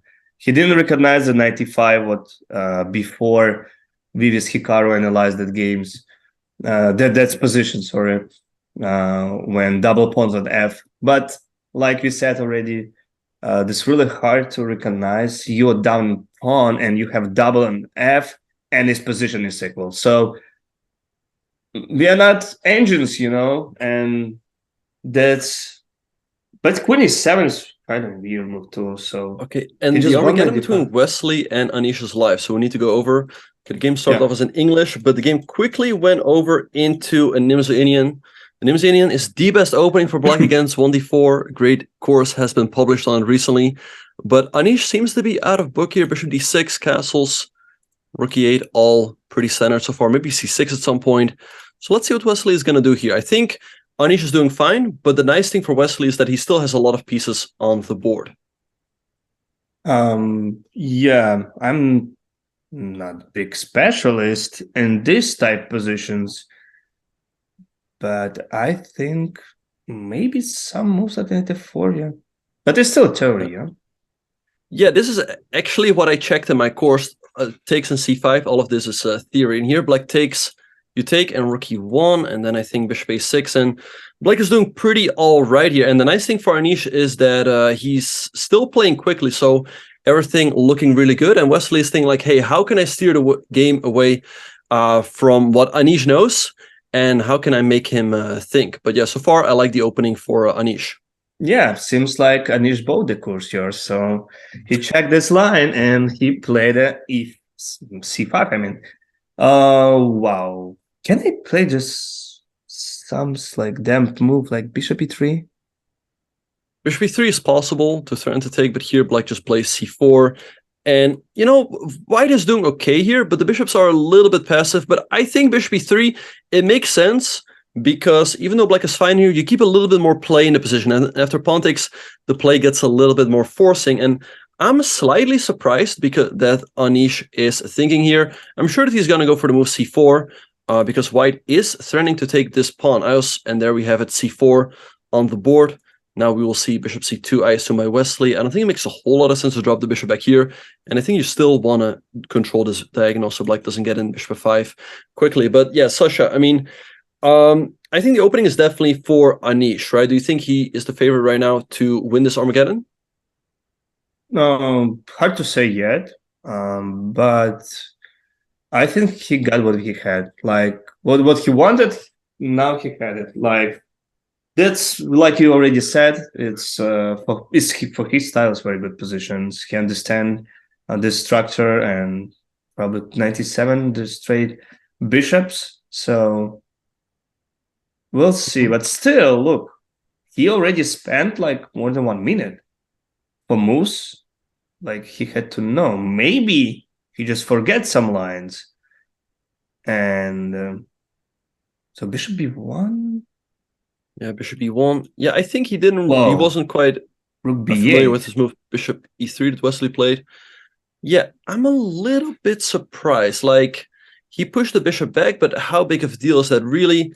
Black now has a nice plan of b5 and b4, or prepared it even more with the move a5. But now Wesley can play f5.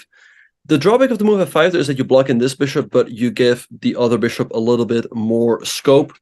And I think in terms of the time, Anish at least managed to narrow it down a little bit. Right now, it's like 2 minutes and 15 seconds, and the position really plays for itself here, it feels.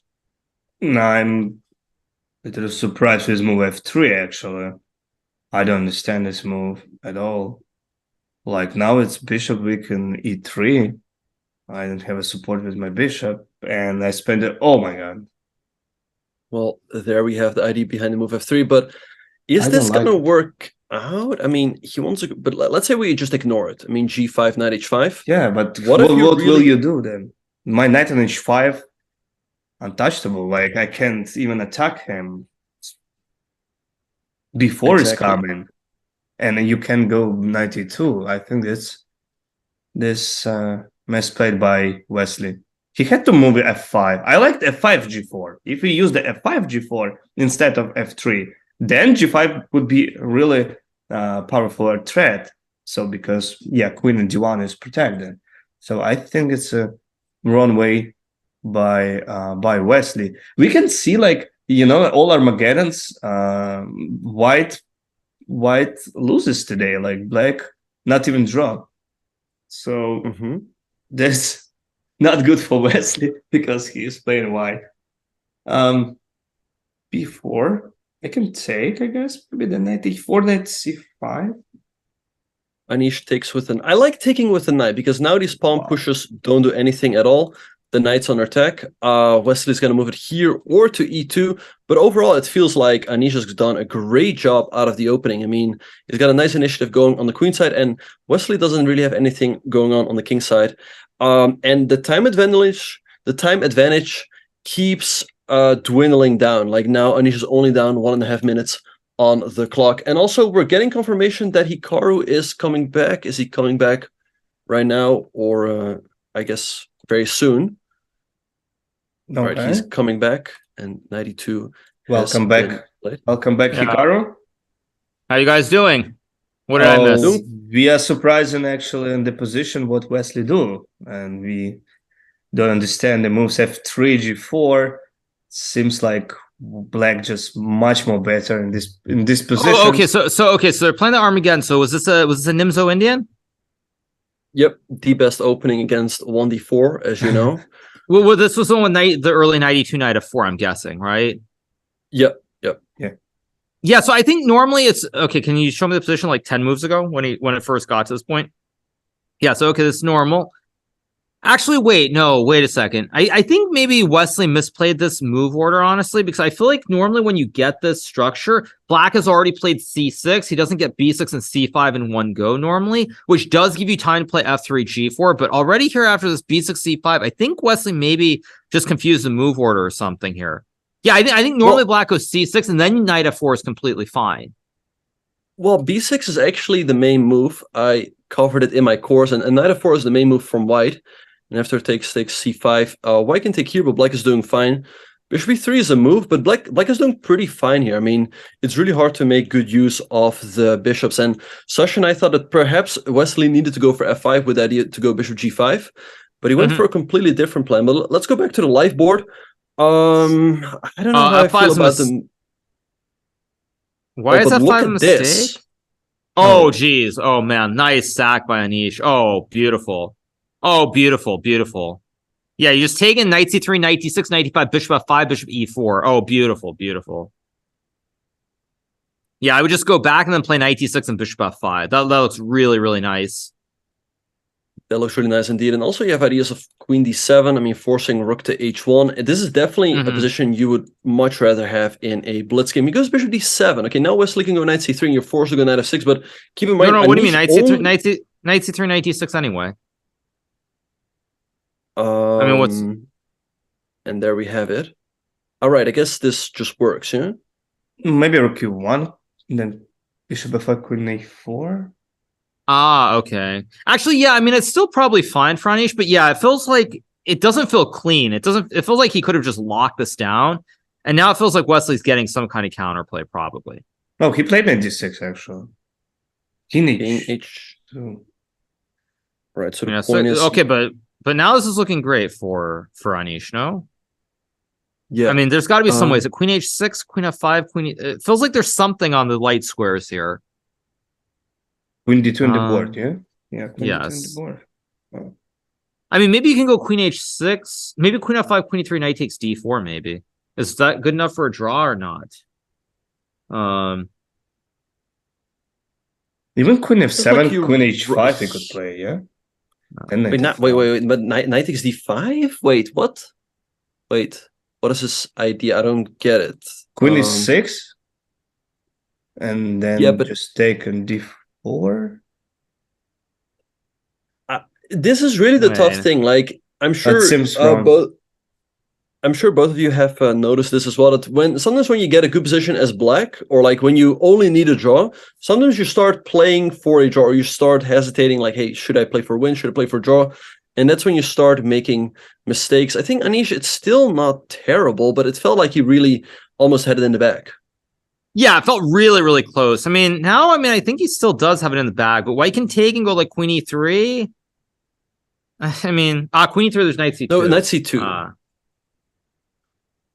And I guess if you, so it takes maybe queen f2 to dodge the fork. Oh, wait, knight c2? He blundered it. Knight c2? Wait, rook d1 you take. Wait, knight c2? Oh, it's over. Wait, what is... Knight c2 on the board. Oh, poor Wesley. Poor Wesley. Just when he was back in it. Yeah. All right. I mean, what is Wesley even gonna do? I mean, you play rook d1 and you offer a draw and you hope that Anish accepts it. Although, yeah, it's over. There's no move. I mean, knight e4 is a move, but I guess you just go queen e6. Is there still any tricks over there? Oh, yeah, he plays it. Wesley, I just looked at the live feed. It just pulled away in his chair. He's like, F this.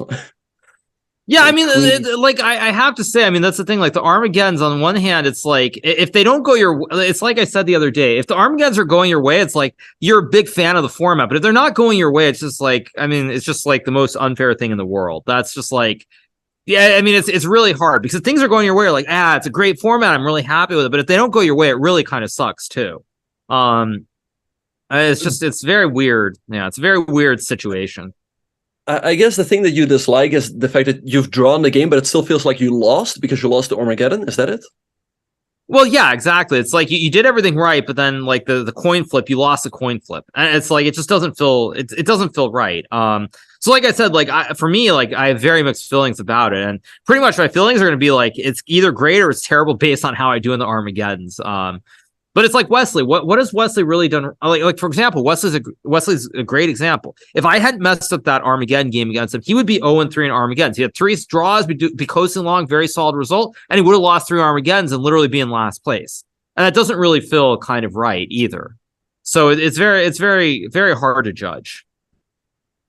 Yeah, no, I can definitely see what you're saying. Like usually, draws are a fine result, but here, if you draw and then lose the Armageddon, all of a sudden you're way behind in the standings. Queen a7. Which one do you think Anish is going to go for? Is he going to do this? You got to take the knight. I mean, yeah, just take the knight, and there's always a perpetual, right? Yeah. No, I mean, he'll take the knight. But yeah, I mean, that's the thing. It's like, for Wesley's the best example. If he hadn't won against me, he'd literally have 3 draws and be like, oh, yeah, I'm doing great in normal event. But in this case, it's like, it feels like you're doing horribly when you lose the Armageddon. It's like, even for me today, like, it's like, wait, I feel like I lost the game today. Of course, I didn't lose the game, but I feel like I did something wrong. I lost, and it's just very strange. In the meantime, I mean, Anish is winning. He still needs to close it out. I think he will. Queen E8 is on the board. Nice move. Yeah. And you always have, Queen E6 and at the very least a draw. So let's see how Wesley is going to at least try to do something. I mean, Sasha and Hikaru, both of you are very good at finding tricks out of nowhere. So what would you guys try here with white? Or I mean, Queen E8. The Queen E8 is a nice touch by Anish. Not even Bishop C8 winning, just Queen E8. That's a nice touch. Now in this position, you don't have any just tricks, so you're just losing. You can't do anything. Mm-hmm. Yeah. You can be wizard, but not in this position. Yeah. Nothing here. So they finished draw, and Anish Giri won the Armageddon. So we can just congratulations to him. Mm-hmm. And actually, we can see that Caruana, it's almost already finished his game. Position is absolutely winning. Did he play knight d2? Yeah. He did. Okay, yeah. He did, and in that moment, Tari took that c3, but then he didn't recognize it's 95 best move. But like we said already, for human, it's really hard to understand in that end games when you double pawn as f and without pawn down in the end games, it still is equal. So I can understand him. In my level, for sure, I can understand he didn't go there. Yeah, he hung d5 and then he just lost the game. Yeah, not too shocking. Yeah, a little bit disappointing for Arjan. And the tactics just don't work out for black, because if you take with the rook first and go queen e4, there's queen f3 to block, because now that rook is gone. And if you throw on queen e4 right away, then f3 and your queen is under attack. So yeah, very important pawn that he lost there. He went queen e6, e4, rook e8. This is a nice move by Fabiano. To me, it's very counterintuitive to move the rook away, but you defend the queen, knight c7 is a big threat, and now he sacrificed the queen, but look at this pawn on f6, and should always be checkmating idea. So, I mean, after, let's say, c4, followed by this has got to be game over, right? Yeah, I mean, it looks pretty terrible. I don't see what, I mean, how are you even, yeah, well, what's your idea? There's nothing. There's just rook e1 next move. It's just literally over. Yeah, it just feels like it's... And also, to make things even worse, there's also rook h1. And Right. c4 is on the board. And yeah, also, you guys, Fabiano will probably win this game, and he will take a hefty lead over the field. Although, I mean, 2.5 points, how much is it really? It's very difficult to say. Anish moves to 4 points, so he's in the top half as well. 95 by Arjan, but I don't see how you keep the game going after either rook e1 or rook h1. I would go with this one. Just keep everything protected. Yeah, rook e1 looks safest. Rook h1, queen f3, king g1, I guess is winning. Yeah, I would just go rook e1. Yeah, there's just no need to be silly, because all you see is one check on f3 and king g1. Yeah.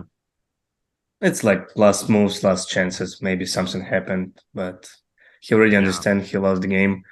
And really interesting position right now. Abdusattor against Firouzja. We couldn't predict it when we analyzed it the last time. We thought maybe they would play queen f4, queen g3, but Abdusattor actually surprised us all, and he played a queen e2 and get already bad position after rook e5, c6, and brilliant and the bishop c6. After take, he still moved the king f1. D takes e3, nice move. D takes e3 is a very nice move, yes. He played a king f1, and really scary move. Maybe he had something more than rook f5 in that moment. But apparently the triple stack. Rook e8. But difficult to figure nice. out. Yeah, but then there's rook c. Oh wait, no, there's no rook c3. Rook c8 though, yeah. Wait, I guess you take. I mean, very difficult to figure out. Apparently, you take and you go 94. I mean, good luck figuring that out. Yeah, I mean, maybe if you use more time, but again, because there's no increment, there are moments that you're going to make moves or use time. So, yeah, it's all kind of relative. All right, so Noterbeck took a queen e7. Rook cc1 seems to be an inaccuracy, and now if Firouzja finds rook e8 combined with 94. Noterbeck is under serious pressure, because your queen doesn't have a good square to go to. You have to allow 94. But to be honest, this doesn't seem... I mean, it looks pretty scary, but would you say, like, okay, white is getting absolutely smoked here? No, I wouldn't. I mean, I would just say king g1 and what's the big deal, kind of. But I guess apparently... Yeah, I mean, this is something where for a computer, it looks great. But to me, from a distance, I find it very hard to believe that you would play this as a human. Very, very hard to play. Yeah, so let's see what Firouzja is gonna do. Yeah, it feels like it really hinges on the next couple of moves. If Firouzja finds some nice moves here, he can really get an initiative going, and especially with Noterbeck's time, he can put him under some serious pressure. But if he doesn't find it, then the position is fairly symmetrical, so it could peter out in a draw.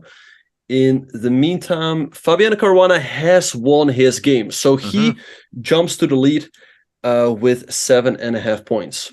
Oh, rook e8 has been played. Yeah. Rook e8 has been played? Wow. Nice. Yeah, you know, I do have to say, like, the thing, though, is, like, for Noterbeck, like, his score, I mean, looks much better than it should be, because he's been pretty shaky in the first couple of rounds. I mean, he should have lost yesterday to Tari. And, I mean, Tari, of course, just missed, I don't know if he missed it or what he said about why he didn't play queen before queen b2 check, but it does feel like... It does feel like Noterbeck's been pretty shaky so far in these first couple of games. even though his result is good because of the blunder yesterday. Right, so Neuterbeck takes the pawn on b6, but now Firouzja is going to blitz out knight e4, I'm sure. And yeah, it just looks tough for white to keep it together. I mean, the king on f1 right now is a little bit exposed, so you just don't have a good way to defend this, because I assume f3 is going to run into...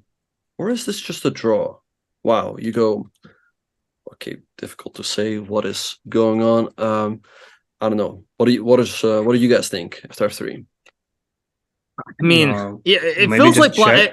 It feels like black is winning somehow, but how easy is it? I mean, knight d2 looks correct to me. Maybe knight d2, knight f3. Maybe knight g3. I mean, I don't know which one. No? Knight g3, knight g3, king f2, just queen d2. Oh yeah, of course, it's queen d2. Yeah. No, it's actually it looks very simple then. Yeah, no, true. Yeah, after king f2, you even get checkmated because after king takes there's g5.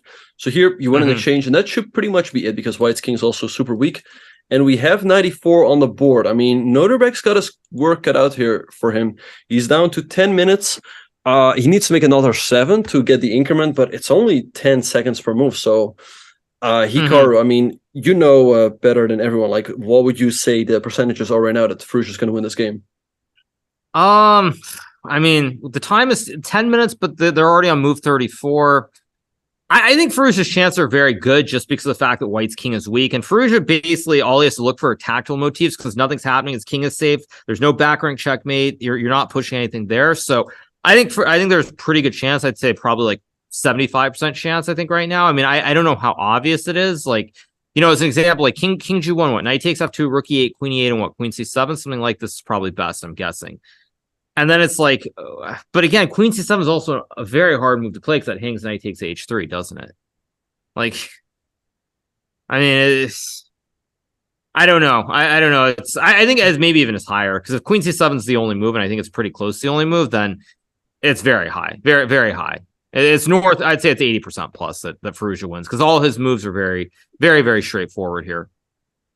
All right, nice. And I see that your recap has just been posted. So everyone in the chat, make sure to check that one out. Perhaps one of the mods or you yourself, Hikaru, can post that in the chat.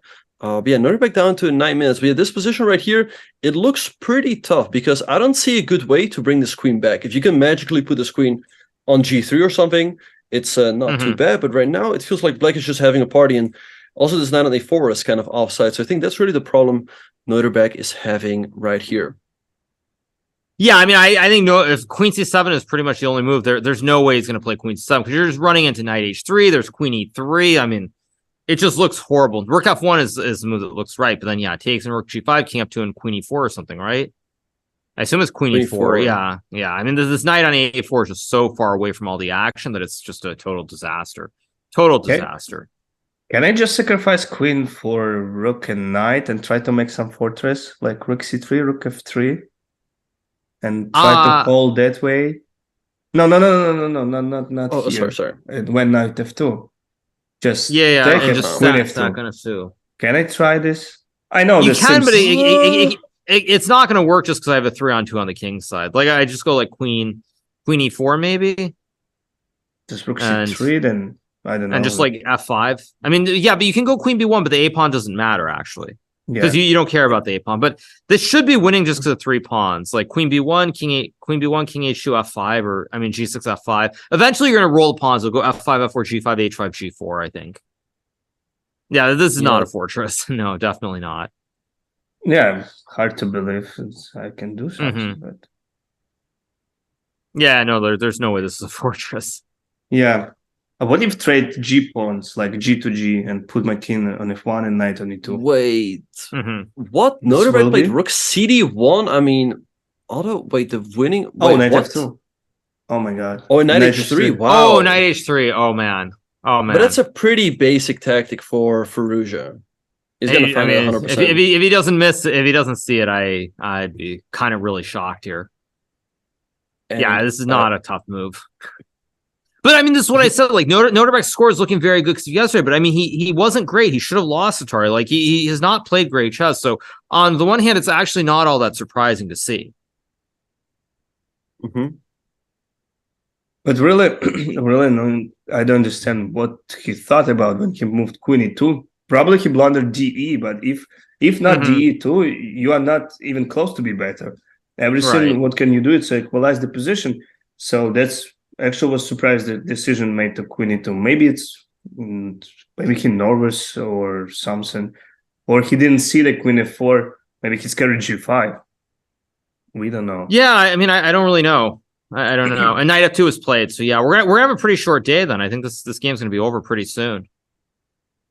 So knight takes f2. This last game of the day, I think. Yeah. Yeah, no, seems like a pretty short day. Knight takes f2 is on the board. I don't see how Noterbeck is going to hold this together. I mean, right now, Noterbeck is simply... Oh, I mean, wait, this rook is hanging. You just don't have a move. It's just game over. You have to go for this endgame. You have to trade the rooks and take on f2. I mean, the other beautiful mate is rook e8, queen e8, rook d8, and then knight h3 anyway. That's the other beautiful one. But,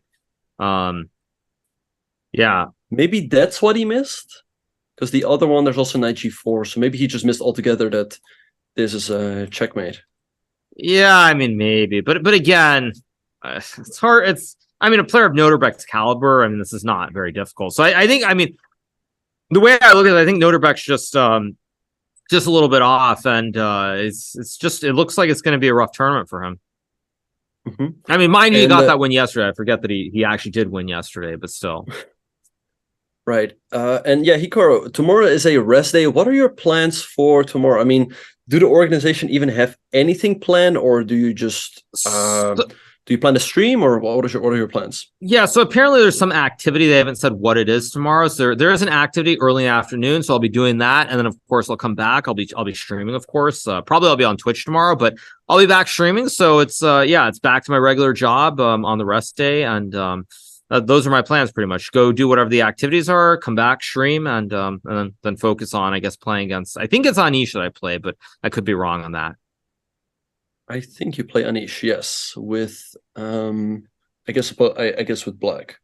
Yeah, I think so. That's my assumption, because I know I was number 6 seed. But I mean, overall, I'm pretty happy with my results so far. I mean, considering I started with double blacks against Wesley and against Gukesh to basically have two draws and a win, and then having white against Magnus, of course, like it's a very good result. Obviously, the Armageddon doesn't look quite as great, but I feel like I've been playing pretty well, and it's very good to continue playing well in classical chess. So I'm pretty happy overall with my performance.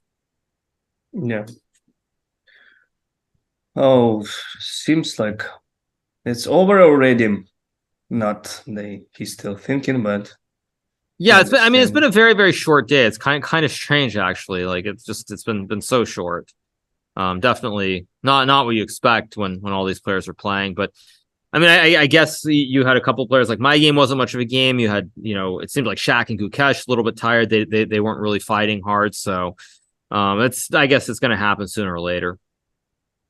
Right, and I think it's also simply the time control. The time control is pretty short. It's 2 hours for the entire game.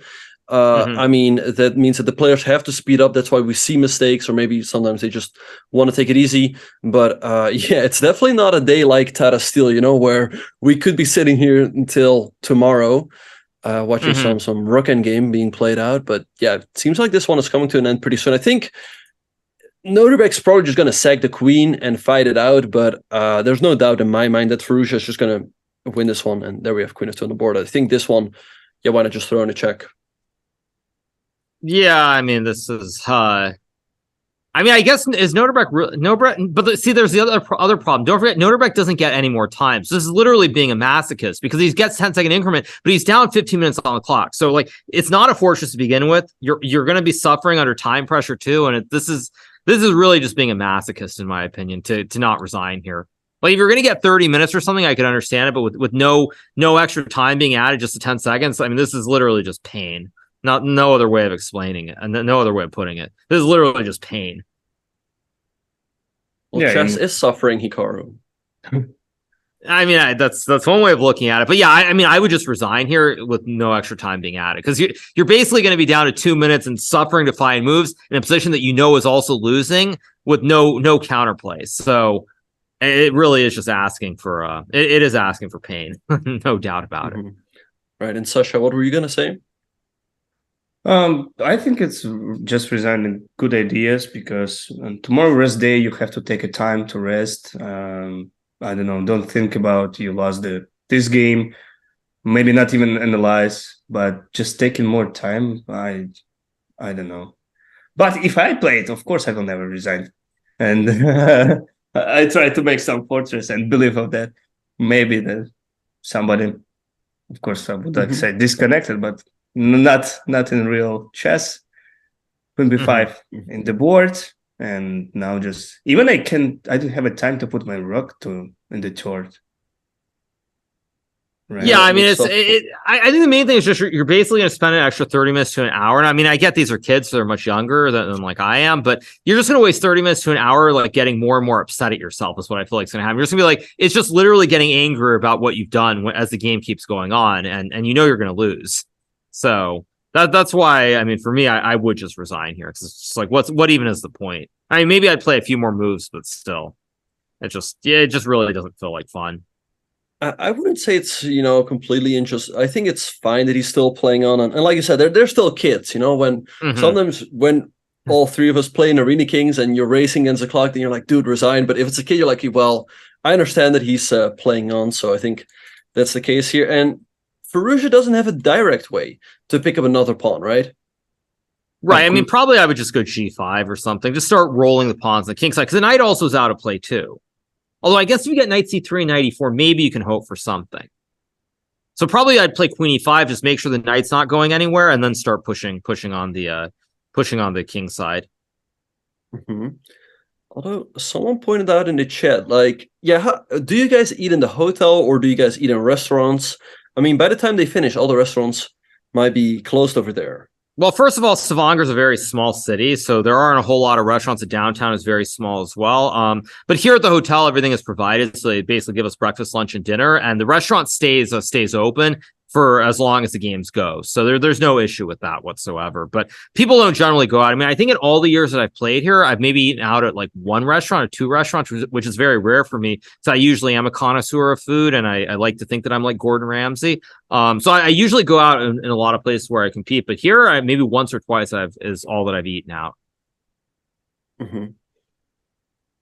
All right. And how should Firouzja close this one out? I mean, you can start pushing the pawns. I still kind of want to pick up this pawn on a2. Maybe, what about the move queen e4? Because I don't see how you can stop. Although now you get rook f1, rook f2. And at least for the moment, you sit. So let's hope this one doesn't go on for too much longer. It can't go on, though, because they don't get more time. That's kind of what I was saying. Like, if you get extra time, I can understand wanting to play on here. But White's just going to be under time pressure. You're going to have like 3 minutes for the rest of the game, basically. With 10 seconds, yeah. Right. But it's not enough to gain substantial. There's 30 seconds, you can make like 3-4 moves and gain minutes, but you're only getting seconds. So it's I don't really see it happening here. Queen e3 can play the just check and maybe then move pawns. Yeah, but like White can maybe get the knight to c4 then. Maybe there's knight b2 and knight c4. Still chances. Yeah, like you do be a little bit careful how you push the pawns here. But one player I could say would have resigned. This would have been Vishy Anand. As soon as knight takes f2 is played, he would have resigned immediately. He more so than anyone else, when he gets a position that he thinks is just lost, he won't even bother trying to defend it. He's just like, he gets up and leaves. Doesn't want to even deal with that. So some players will do that. Some will play on. It depends on the players. Right, check king of one is on the board, and I think kind of what you alluded to before, you think that is the right strategy, right? Just to preserve some energy, don't make yourself any more upset. And although, I mean, I feel like, of course, Firouzja is winning, but it's not, wait, and knight b2 now, it's not completely over yet. This is true, actually. This is true. Like knight b2.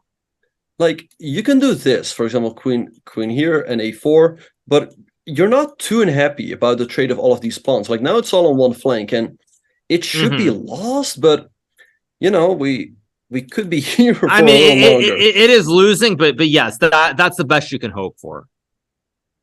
I remember Hikaru played against Mittens, and you hold that, actually. It's, yes, with like a rook knight versus queen, yeah. And actually, pawn structure was similar, I guess, on the king side. But the pawns, I think, were fixed. I think they were fixed, though. That was the thing. I think the pawns were fixed on the king side. No, you didn't have G pawn. He had FH. Right, it was FH versus H, but then I was blockading the one pawn. Yeah. So maybe something happened. Like, some kind of luck. Yeah, Noterbeck's moving fast, which is also important. Like he's not letting the time get too low to where it's just 10 seconds. You have to move on increment alone. Queen c3 on the board. And yeah, Firouzja still has quite a bit of time, but 15 minutes can also disappear pretty quickly. So let's see what Noterbeck's going to do. Actually, Firouzja might want to go for this idea with f3. That could really shake up Noterbeck's kingside. And I think it's difficult to stop it because, I mean, something like 92 is going to run into something. So that might be a good idea to combine threats against the king with threats against the white's queenside pawn. So let's see what Noterbeck's going to do. Yeah, I mean, I think that's what I think that basically Firouzja knows it's not a fortress here, and he knows that it's just like he's just got to move quickly and just keep it going rather than like sinking into the tank. Can I just put my knight on f2, rook g3, and pawn g3? Yeah, I mean, of course, if you can get this, yeah, this is probably the best. This is the best. I mean, it's the best you have, and it's losing. But I think basically Alireza knows it's not a fortress, and so he's just going to keep moving quickly. And then at the critical moment, if he has to use time, he'll use the time. But I think he knows this can't be a fortress. I have to win. Okay, so if I would just stay, okay, so you'll stay with. Okay, so probably I will play. So here, King f6, rook f3. Maybe not so easy. Yeah, maybe not so. But he went knight c4. He went knight c4 though.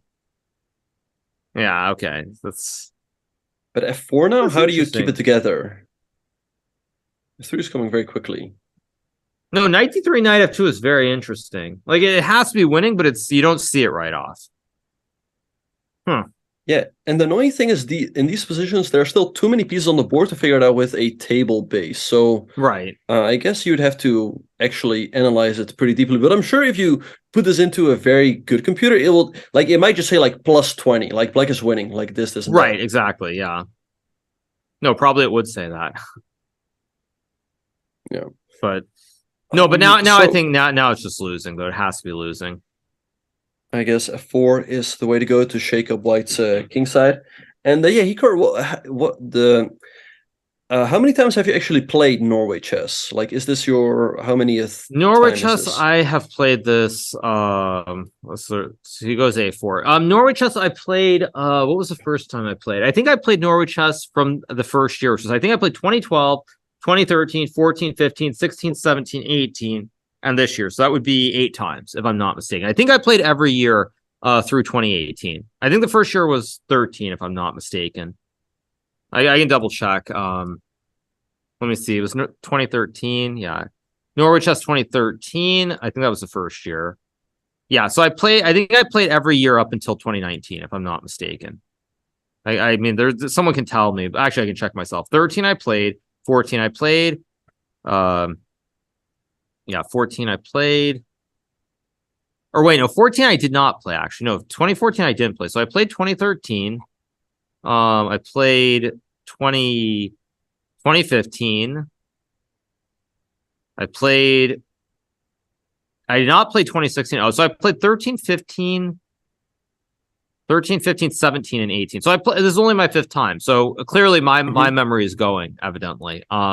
Because yeah, I haven't played as much as I thought I had. But yeah, 13, 15, 17, 18. So this is my 5th time here. And in the meantime, Firouzja traded off his A pawn for the A and B pawns, but I don't think Noterbeck should be too unhappy about this, because if he can somehow trade off his knight for, like, let's say hypothetically something like, let's say G5 happens, and then I don't know, this. If you get to this and you give up the knight, this is a draw. So there are some chances for a fortress here, but difficult to get there. I mean, I think basically Firouzja's saying, I don't believe this is a fortress. I'm just going to push the pawns. This can't be a fortress. And if it is a fortress, well, okay, that's my own fault. That's how I look at it, because he's moving fast, going right into this confidently. I think he just thinks that there's no way this is a fortress, and so he's just playing and not worrying about the possibility. And Sasha, have you ever been to Norway? Yeah, once. And the Tromsø 2010 Arctic Chess Challenger. I play there. And I have a question. Can I just put my knight, for example, on f1, rook d2, and king on f2? It will not be like same, like knight f2, rook d3. I know it's a last rank, but it's still, I don't understand how can I push my where open. Probably what I do is I start with f4, I'm guessing. And I'm staying like rook d2, rook e2. Rook d2, queen c3, rook e2, and then h5. h5, g4, I think, is probably winning. And take... The g3, maybe? Maybe there's g3 now, though. No, I can. No, but instead of rook e2, you can go g3, maybe. Yeah, G3. Yeah, maybe that's the only chance. I saw that game like Ivanchuk against Carlsen. I guess it was some rapid game or some blitz game. Ivanchuk for sure was Ivanchuk, but maybe not against Magnus. And was really similar position. Rook 9 against 2 pawns G and Queen, and that was a draw. They played draw, so not actually easy to win. Yeah, no, I think this is tricky though. I think it's tricky. It's not obvious, and I mean, it's like I said though. I think Farouj is basically saying there's no way this is a fortune. There's no way this is a draw, so he's not even going to entertain the thought and waste time thinking about it. But I mean, if he's wrong, I mean, but I think I don't think this is so hard. So the knight on e5, you just go h5 g4. I think. Right. Yeah, the knight is really loose here. I guess now Norberg might not even get the chance to set up a proper fortress. And I just had a sneak peek at CES. It's saying minus 8.7. So it's pretty hefty. I mean, if it would be a fortress, it could maybe hover around, let's say, -2, -3, but -8 is a lot. Right, exactly. Although what he's trying, I see what Noterbeck's trying to do. He's trying to provoke g4, basically. He's trying to provoke g4 something. I guess takes and somehow 90, but 95 h5 is still losing. Yeah. I mean, it's just not working. Yeah. Yep. Maybe he wants to put the knight on h2. Maybe he wants to put the knight on g4 takes knight h2 or something like that. Maybe, and then h5 just king g1. Maybe that's what he wants to do. Oh, and here's a funny. Here, maybe take takes and rook e3. Yeah. I think this is what he's trying to do. Well, you might still lose. Oh, there's queen d2. Yes. Like you don't get the setup. This is very similar to a game I played in the French league. I forget what year it was, like 2008 or something, where I had something very similar to this. It was queen and pawn versus rook and pawn in this exact kind of situation. I think it was winning, or I did win the game, but you did have to be a little bit careful. King g7 by Farouj in the meantime. Maybe you try to sit in the corner, like king g1. Knight h2. I like that idea, yeah. King f2. King f2. Yeah, he's trying to provoke g4. I mean, he's trying to provoke g4 to get rid of the to get this idea where he has the sacks are being available, but still, just g4 here just doesn't look. I just don't know how this can be a draw. No, he wants g4 takes knight e5 h5 and then g3. That's what he wants to do, and then just sit, I think. But there, like your knight, I mean, at some point black might go like king of 6 and start sacking the knight for the. Although, I mean, that could be a draw. But you know why king g1 was right? It's because you can go knight h2 knight f1 with that same idea. That's why king g1 was better, because you can go knight h2 knight f1 again and get that setup that gives drawing chances. I think that's probably the only potential drawing situation is if you put that knight on f1. Yeah, that's the only way. So if g4, it's over. But g4 takes knight h4 maybe is an idea too. Still not over. So king of 6, big mistake apparently. Wait, but now he can maybe get in g3, and that gives him some stability. He can sit on the second rank with king of 2, rook e2. Should be lost, but how easy is this? And how? Now it's fortress, no? You can go f4 because gf. No, that's a g4, draw. It's knight h4 I will play after trade. No, wait a second. Yeah, no, g3. Yeah, what do you do? This is very strange. But what about this? Like, let's say check and now check. Although I guess you go here and rook e2 in the next move, and yeah, I mean, I don't know. Maybe this is still winning, but this is very, very close now. This is very close to a draw. But they're back only 50 seconds. Maybe he will not find it. Yeah, he played the g4. Whoa, okay. No, that's probably losing. But why? Why is this losing though? Actually, No, but why is this losing? Wait, I can don't I understand. force take pawn? For example, queen b6 check. King G2? Oh, I can force check. Wait, Because I think he wants to go knight H2. He wants to put the knight on H2. That's his idea. He wants to put the knight on H2 and just sit. Queen b2, you will play king f1. Yes. You can take and queen b4, but rook 8, Yeah, knight it's knight h2. h2. Is there? No, Oh, I mean, this queen is... f4. Oh, Queen f4. Yeah. and queen Oh, e2. queen yeah. F4 and queen B2, queen D2 or G3. Very nice. Yeah. Maybe then not king f1, maybe king g1 instead of king f1. Well, but then queen b4 and yeah, and you can protect pawn g4.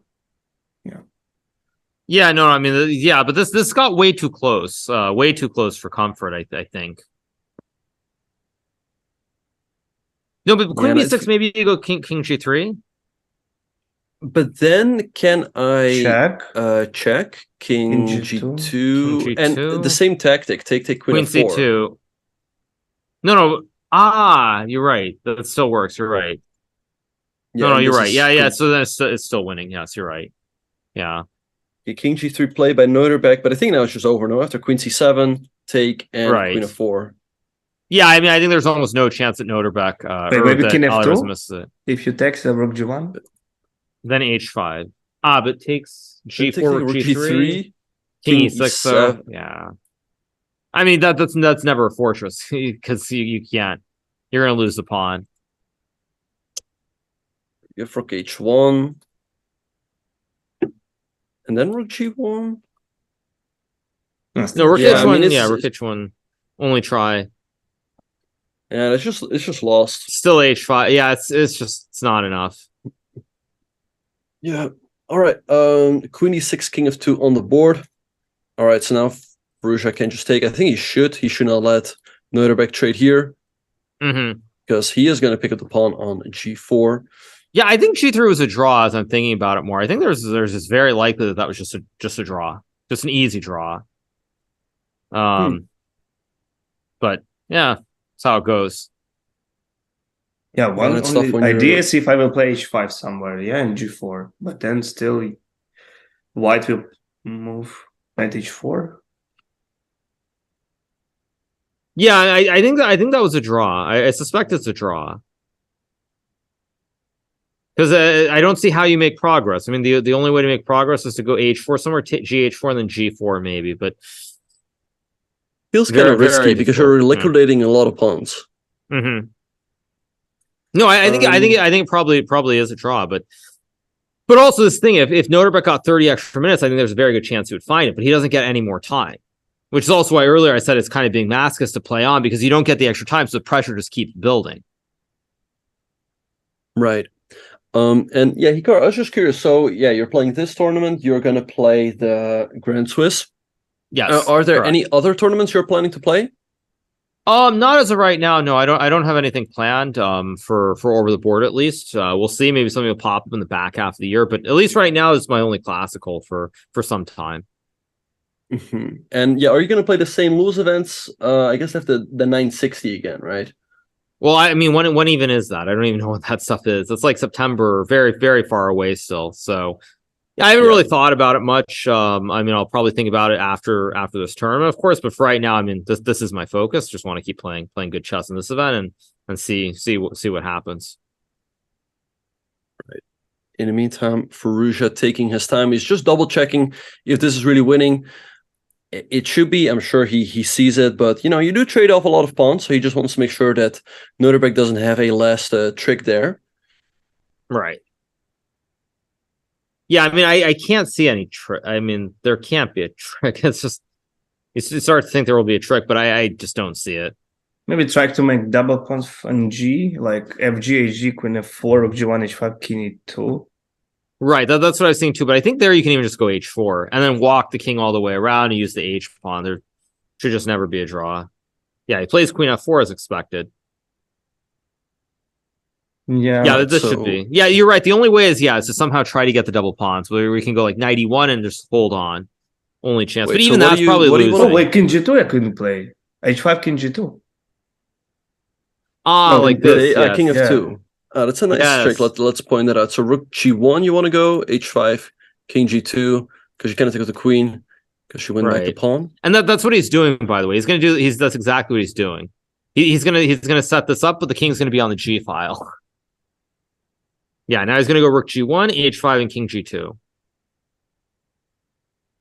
Funny, very funny. But see, I think here actually after king g2, even h4 wins. Even here, right. it's losing, yeah. But even just Well, this G3 also and is right. G2. G3, yeah, G3, knight f3, G4. Just keep pushing. Yeah, Yep. it's just losing. Or wait, but G3 rook f1, maybe not so clear.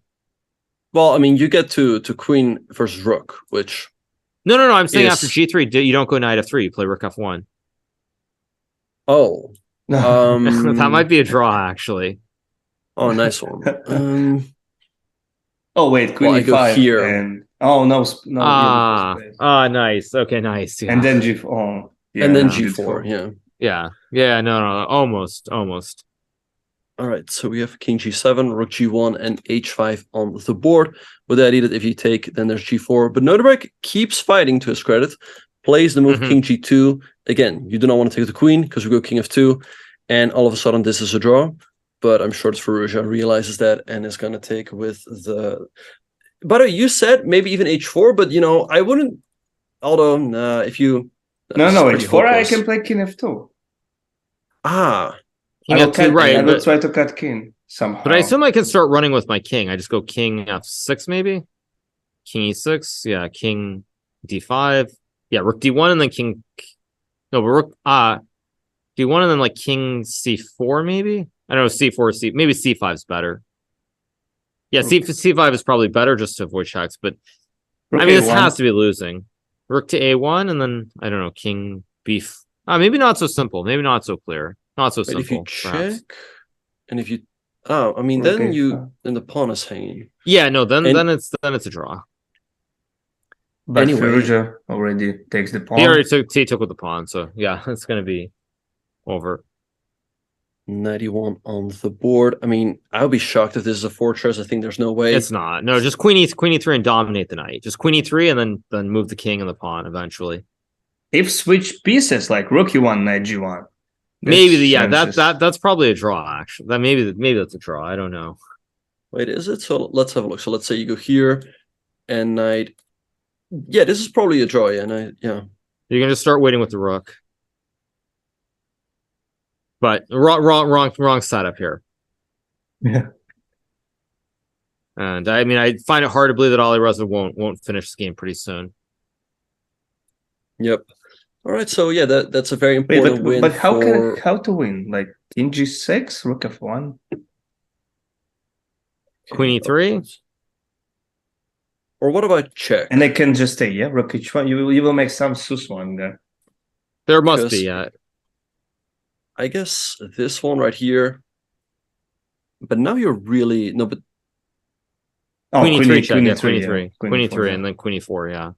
And now, but I mean, even here instead of queen e4, you could also just go g3, rook f1, g4. That also works probably. Yeah. He plays g3 because rook f1. There's just queen e5, right? Yeah. Rook f1. There's just queen e5.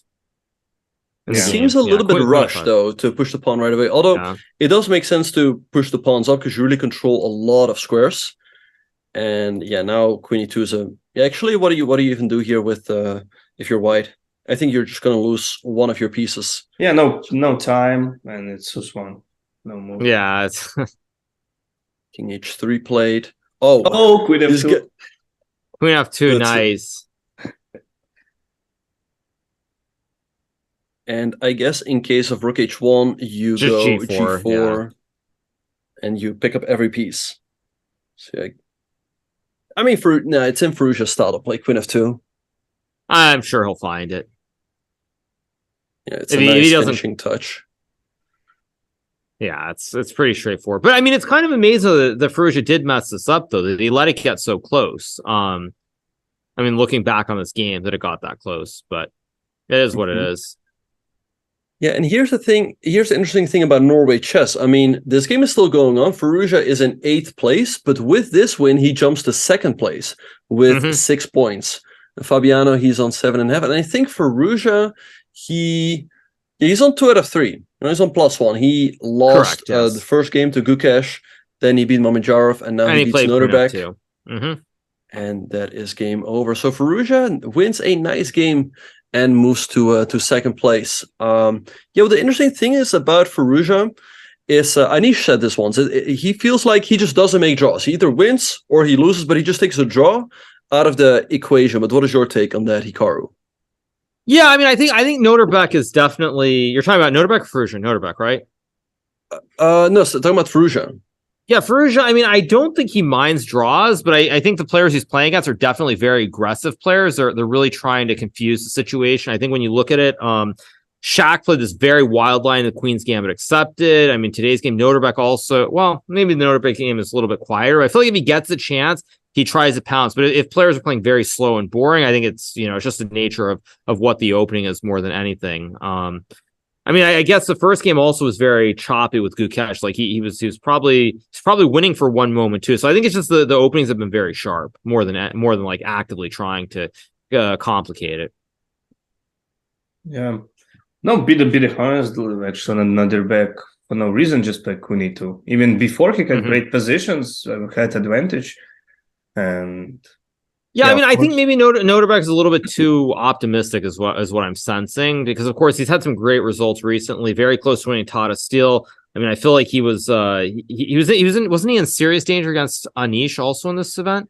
I feel like in that first game he was in real trouble and he was able to draw it. But I think he's just had such great results that he's starting to feel like maybe a little bit too optimistic in general about his chance. He of course won this online tournament here right before as well. So yeah, maybe that's what it is. Or actually, now I'm talking about Noterback. You guys are talking about Faruja, but it's all the same. Yeah, and I think with Noterback, he's just had a very busy schedule playing, this online event, the Champions Chess Tour, right before this one. And I guess also maybe he's still struggling a little bit against these very, very top guys. The thing about Tata Steel, of course, Tata Steel is he beat Magnus, like make no mistake about it, but he might be very good about in beating these 2700s, but not like these 2750 plus players. But I don't know if you agree with that, Hikaru. Yeah, I definitely agree. There's a very big difference between playing 2700 players and playing 2750 players who make a lot less mistakes. And I think it actually kind of shows, I think, in today's game, that he was just way too optimistic. This whole idea of like playing Queen E2, not sort of sticking with the queen on F4, G3, and even allowing C5, D4 was completely unnecessary. So I think he's just too optimistic. And also his game against yesterday against Tari is a good example of where he thought he could just blow Tari away. And he was very, very lucky to not lose that game like he should have. So optimism is like the wrong strategy. Mm-hmm. All right, yeah, it's always very difficult to balance everything. But yeah, it seems like this round has come to an end. So let's recap the standings real quick. So right now we have Fabiano Caruana after 3 rounds in the lead with 7.5 points. Then in second place, we have Faruja. Then yourself, Hikaru, in third place. We have Gukesh in fourth with 4.5. Then we have Anish Noterback on 4. Wesley on 3.5. Magnus on 3 points. It's not really been the start for him. He's scored 1 out of 3 in the classical games. Then we have Shaq on 2.5 and Tari on 1 point. So yeah, Hikaru, we wish you a great rest day tomorrow. Alexander, it was great fun commentating this round with you. Definitely some great insights from you. And I will. What do you guys want to say about this round? Nothing much. Just a lot of fun being here, and I hope everybody enjoyed it. And I think we'll all be back very soon. Yeah, thank you so much for inviting, and best wishes, Hikaru. Good luck to you in this event. I hope thank you. You will show everyone who is the daddy. Do my best. Yeah, exactly. Yeah, exactly. It's time to adopt the field. Yeah, exactly. So yeah. All right. Well, I guess we'll wrap it up then. So thanks again to all you guys for the coverage, and to everyone who's watching. Hope you enjoyed it too. And I'll see all you guys very soon. Have a good one. Yeah, everyone, make sure to check out Hikaru's recap. It's on YouTube right now. And we are going to wrap up, you guys. Hope you guys enjoyed the coverage. And tomorrow there will be a rest day, but we will be back the day after on Saturday. Bye. when I see some of these moves that computer suggests after a game that I play, and I just go, wow, that is the beauty for me, because these are not moves that I would ever consider. And when I then see the move, and then like I might make a couple of moves to try and understand why, that is the beauty to me.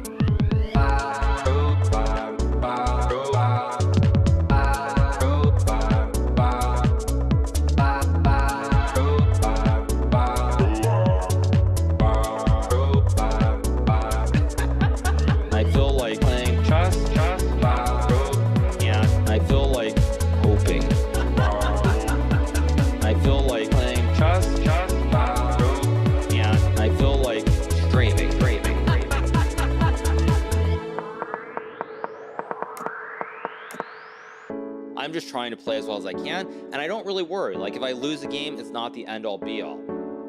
I'm not naturally talented, but if I don't get something, I try to figure out, why don't I get it? What am I doing wrong? Over and over and over again.